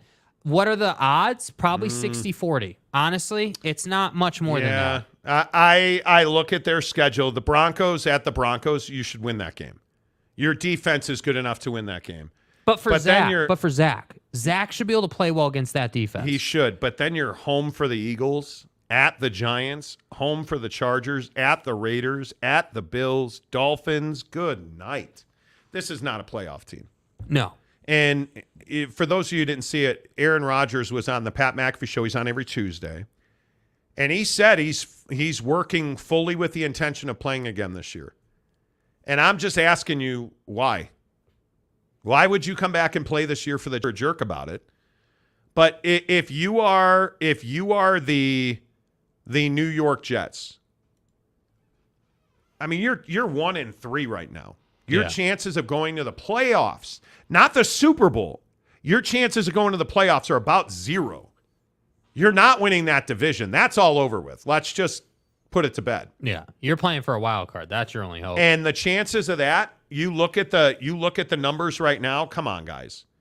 Why, if you are the Jets, are you allowing Aaron Rodgers to talk about coming back this season? Like, I don't understand that. You look at how good this conference is right now. The Jets are 1-3 with Denver, Cincinnati, Las Vegas, and New England. They are a game back of the Chargers, who are better than the Jets. The Titans are not better than the Jets. They're on level. The Jaguars. What is wrong with Jacksonville? Jacksonville, you would certainly think should be able to score more than they have scored, but they haven't, right? Are you better than the Browns? What about the washcloth king of America? Because DTR was not good for Cleveland this weekend. They need Deshaun Watson, however mediocre he is. But that's not a playoff team. No. Right? So if you look at teams that legitimately have a chance at the playoffs, CJ Stroud's been nothing short of a revelation for Houston. They could make a run, no doubt about it. Is Pittsburgh a playoff team? Potentially. Pickett has a bone bruise, no damage to that knee. Yeah. So he will likely play this week. Indianapolis is not a playoff team. Miami, Buffalo, Baltimore, and Kansas City, solid all playoff gold. Teams. Solid gold. There's nobody in that 1-3 group where I'm like, oh, yeah, the Raiders, Bengals, Broncos, they're coming. No, they're not. No, they're not. I look at the real contenders for the playoffs. I think the only dark horse here is Jacksonville. But I think it is, if you don't go on a run here as the Jets and win, 4 or 5? But how are you going to do that? Okay, at the Broncos is 1. You're losing to the Eagles. Yeah. You're losing at the Giants. Are you? Yes. Dude, I'm telling you, the Giants are not as bad as they looked. Well, we've been saying that all season. I mean, I'm not going to write that off as a loss. You have the second best defense in the division and the worst offense in the division. And I'm not willing to believe that somehow Zack Wilson's turned a corner. Do it again and win the Bronco game by 2 scores. I agree. But I think if we're going to say that, then we need to use that same logic on the Giants in the sense that, okay, hey, show me that you're not that bad. It's not good. That offensive line is just garbage, man. Yeah. Fat Jesus wants to know if we're forgetting that Kyler Murray will return to the Cardinals. No, we're not forgetting. We have been talking about Josh Dobbs today. What do you do with Josh Dobbs when Kyler Murray comes back? Don't you slow play Kyler Murray because of how well Josh Dobbs played? Kyler, why don't you come back next year? Let's make sure that ACL is 101,000%. Well, and don't we have recently entered rehab footage too of Lil Kyler? Okay. Why do you make me play this? Why do you make me play this? Pick it up. Look at the little guy working out here. Exclusive Kyler Murray rehab video here. Yeah, dude. Look at him. See, Fat Jesus shows up, and this is what happens. Look at that. Ass to grass on that knee already, man. Yeah, knee looks good, dude. Yeah, they must be slow playing him. Yeah. You know. Look at the face. Yeah, Get it, dude. Kyler. Get it, dude. Get it, Kyler. Yeah, Let's boy. go, Kyler. Get it. I love it. I love it. Love That's it. right, Love Pete. it. And then there's Aaron Rodgers. There he is. Made his return to the Jets on Wow, Saturday. look at the Achilles, dude. Boy, that Achilles looks good. That Achilles looks good, dude. See, Fat Jesus shows up and bad things happen. Alex Smith says, "Did Daniel Jones have a bad game?" Is that really a question, dude? Seriously, is that a question? I don't know. Well, I think it is a question because I'm not the guy. There were so many people today who were like, "Oh, Daniel Jones is a waste of a contract." I don't think it's fair to say that. If you're gonna, he got sacked 10 times for 59 yards. Yeah, but Man, like he was your leading rusher, right? Like Matt Breida is your leading receiver. You got dominated on the offensive line.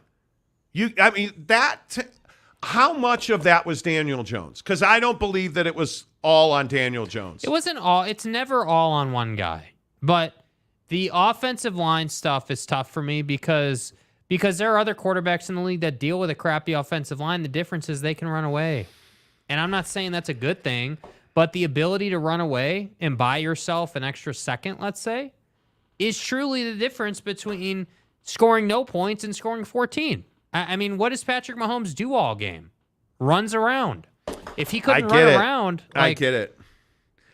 Daniel Jones, I think you're asking him to do... You take Saquon Barkley out of any quarterback's offense, and I don't know how you replace Saquon Barkley. Yeah. But I'm not saying he's the reason that they're going to win. I don't think that performance last night was all on Daniel Jones. There's no way. Jimmy Otson, what's up, Jimmy? Kyler Murray is working out hard right now. Yeah. Amazing. Yeah, dude. Gary Wolf, Giants been blown out in 3-4 games. They have. I'm not, again, you guys, they're 1-3. They haven't won a home game yet, right? And the Cowboys, losing to the Cowboys 40-0, 30-12 to the Niners, 24-3 last night to the Hawks. Like, I'm not saying they're good. Yeah. But Daniel Jones isn't that bad, and I think he is being vilified. And he's a quarterback who got paid. You earn that kind of attention when your teams lose. But let's look at it in totality. You take Saquon Barkley out of that lineup. Come on now. Come on. Like, Matt Breida is no Saquon Barkley. Daniel Jones is not the greatest quarterback ever, but he certainly is not the worst in the league. Yeah. But that's just me. Joseph, Giants next 2 games, Dolphins and Bills. 1-3 just became 1-5. It did. Agreed. It did. Gonzalez. Kyler looking taller, right? Right? Mike Smith, Josh Dobbs is Kyler Murray's weightlifting spotter, apparently. Mike Smith also says, yes, the raccoon video. Exactly right. Fat Jesus says that's the most amazing clip. Yes, it is. We have sources that are getting us inside information on Kyler Murray. You know. Jim Choi, Giants go as far as Saquon's legs. Amen to that, dude. Amen to that. The league knows Jones starts sucking his thumb soon as he sees pressure. You're not wrong. You know. Tarrant County boy, Saquon has a leg up. My guy. Joseph says Daniel Jones got spooned. Seriously. Serious. Daniel Jones or Mac Jones? Mac Jones. What? Yeah. Yeah. Are you serious? Yeah. Mac Jones would be a better fit. Wow. What? How do you... Wow, is that true? Was it up to 7? MetLife Stadium claimed 7 more injuries last night. That surface is terrible. How do you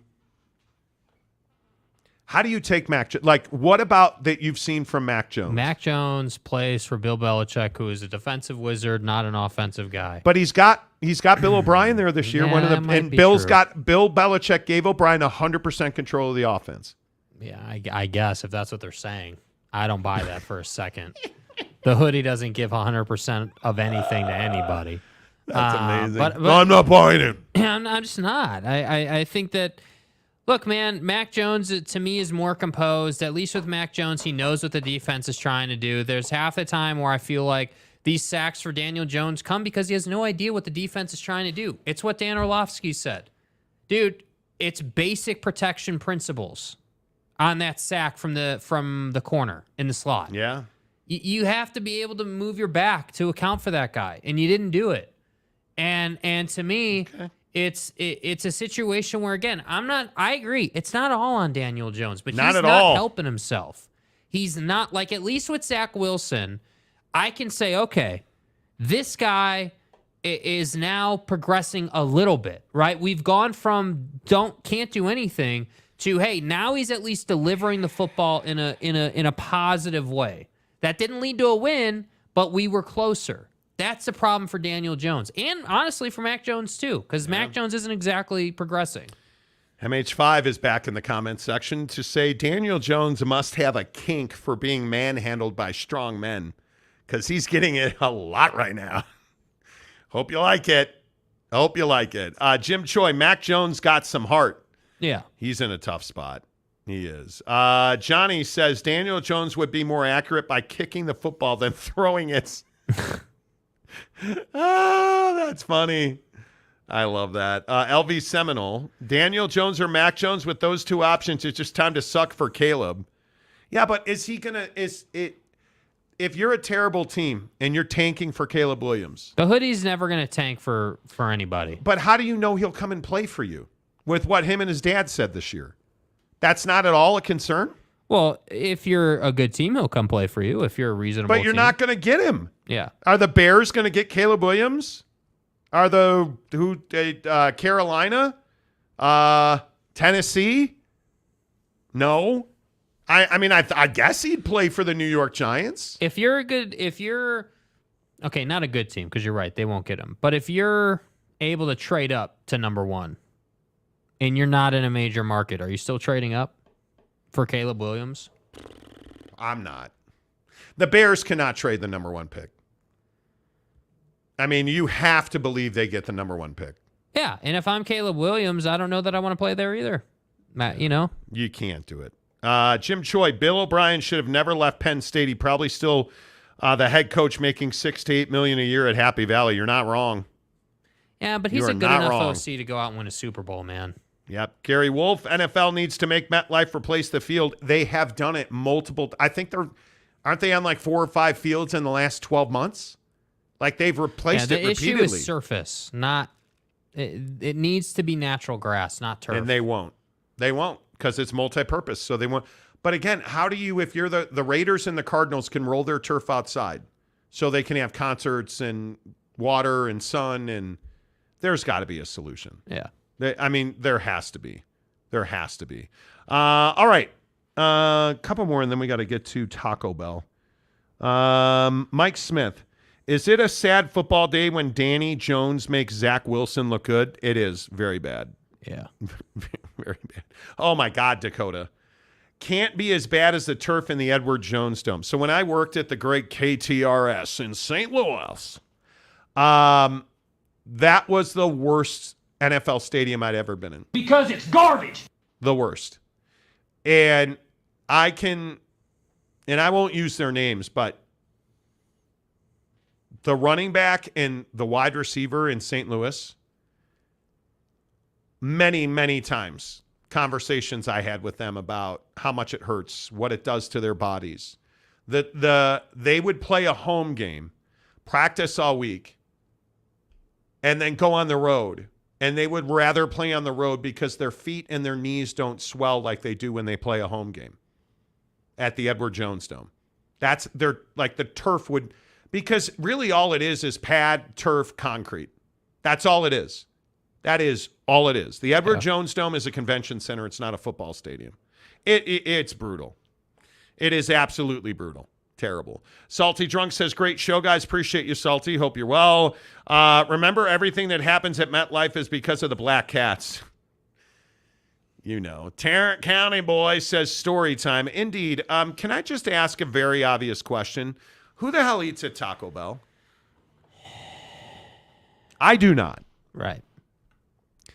So Taco Bell wants to have robots that serve you in the drive-thru, Jake. Yeah, so Taco Bell right now has the fastest drive-thru times, right? And their drive-thru time, the average customer spent 278 seconds, which is close to 5 minutes in their drive-thru from beginning to end. But who does that? Followed by Carl's Jr. at 303 seconds, 5.5 minutes. And KFC at 300, just about the same, 303 seconds. Chick-fil-A had the longest time at 436 seconds, or nearly 7.5 minutes. But here's where things get interesting. Chick-fil-A had the most accurate drive-thru with 92% order accuracy. Yeah, it turns out that, Taco Bell's order accuracy was only 82%. Okay, so let's be honest about this. Do you guys have a we'll never eat there fast food list? Mine is definitely Taco Bell. Taco Bell 1, but Raising Cane's number 2. Number 2. Yep. Never. I mean, pretty much all the only fast food I eat regularly is now sandwiches. And what happened when we ordered sandwiches the other day? And I'm not going to say from who, but what happened when we ordered sandwiches the other day? It was wrong. Got the completely wrong sandwiches. Yeah. I ordered a veggie, and I wound up getting like a turkey. It had like turkey ham, capicola, and... It was a custom. Yeah. Like, what am I doing? That's why I don't like eating fast food. And because it's so expensive. Do you guys understand how much money you have to spend at Taco Bell now? Yeah, it's not cheap. It is not cheap. It's stupid expensive at Taco Bell. But there used to be levels to the game, right? And this is my point with Taco Bell. Taco Bell used to be a $10 venture. You go in, you get your taco box, couple burritos, you're out for $10 or less typically, unless you get drinks and cinnamon twists and all that good stuff.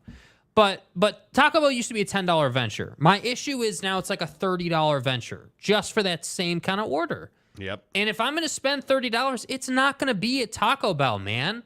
You're the SMU of fast food. Your value is that it's cheap, right? So what you were referencing is Chipotle. Chipotle wants to roll out in their mobile order. So go on the Chipotle app, order your food. What does Chipotle want to do? They want an automated system that includes a robot to build salads and bowls through their mobile app. And that's what they will offer on mobile order, because other items like burritos or quesadillas or tacos. I thought Taco Bell already had I know they do, where you go and you don't talk to anybody and it's an elevator and you just order, you go up to a window, you drive up to the window and a robot serves you. I can check. I know like McDonald's in Minneapolis. is doing that. In Minneapolis, I think Taco Bell has that. Okay. Why are we doing robots in fast food?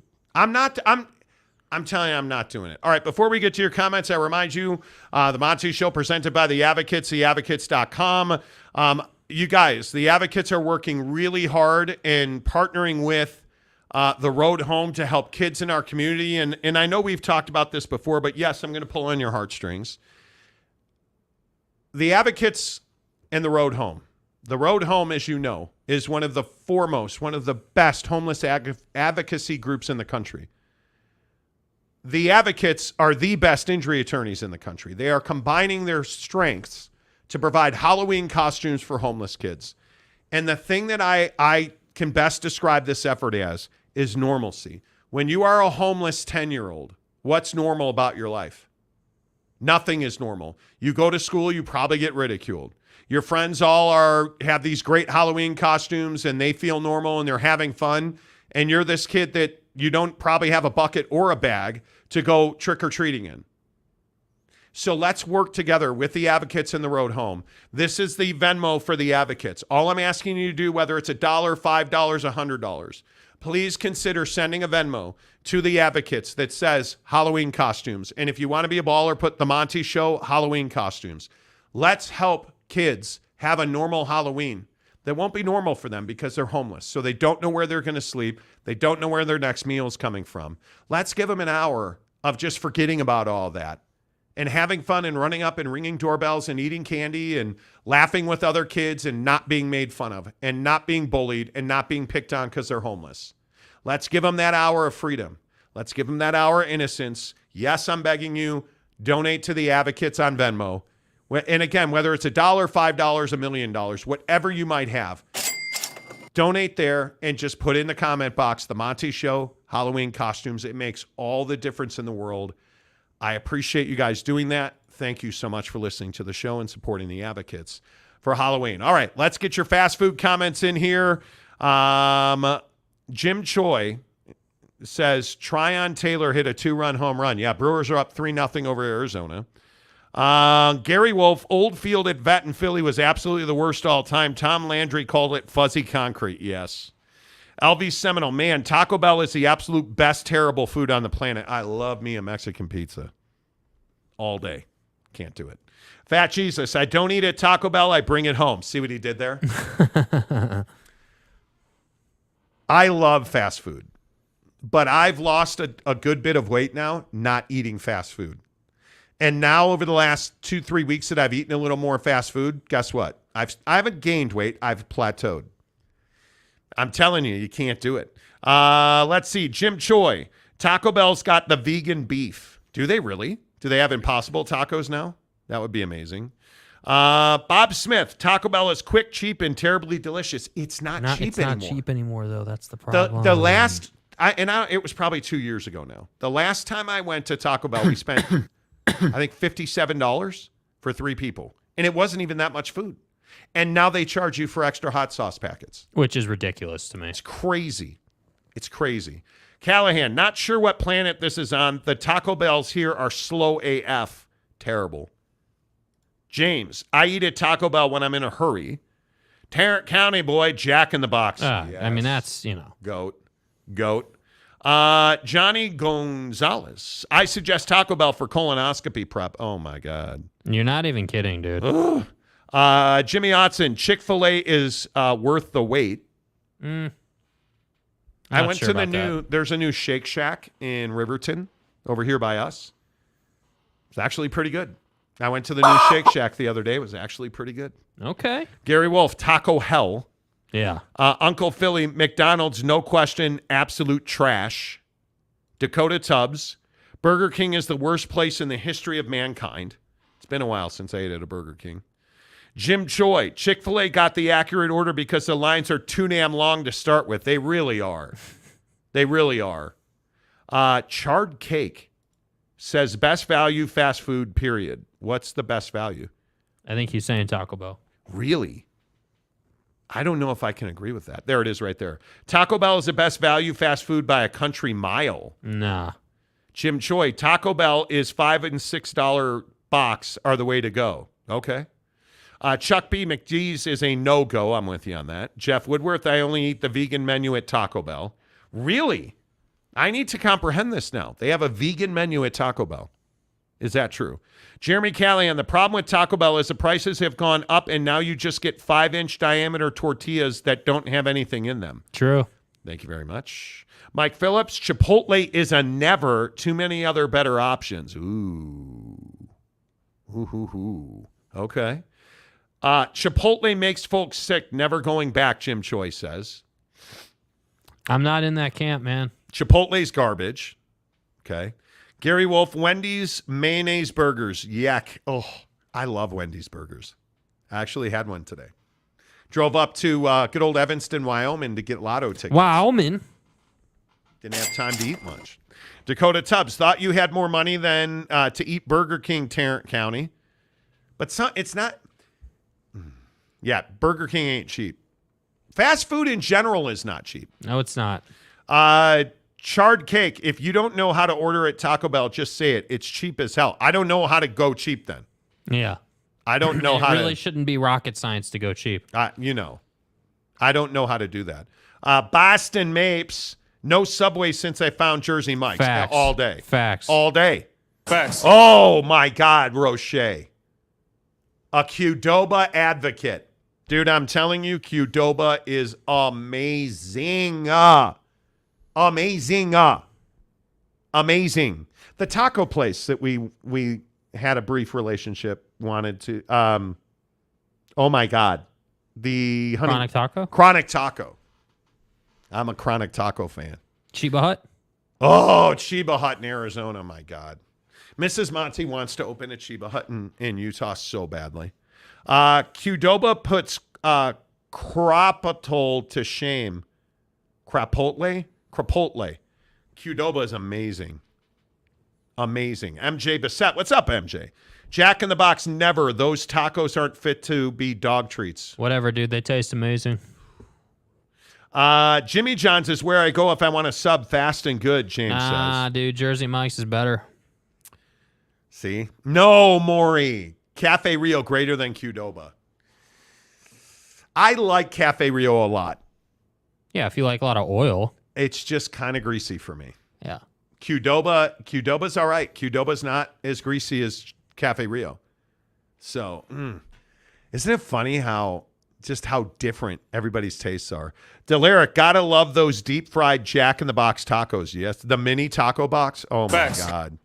Stay hard. That mini box taco. Oh my so God. Good.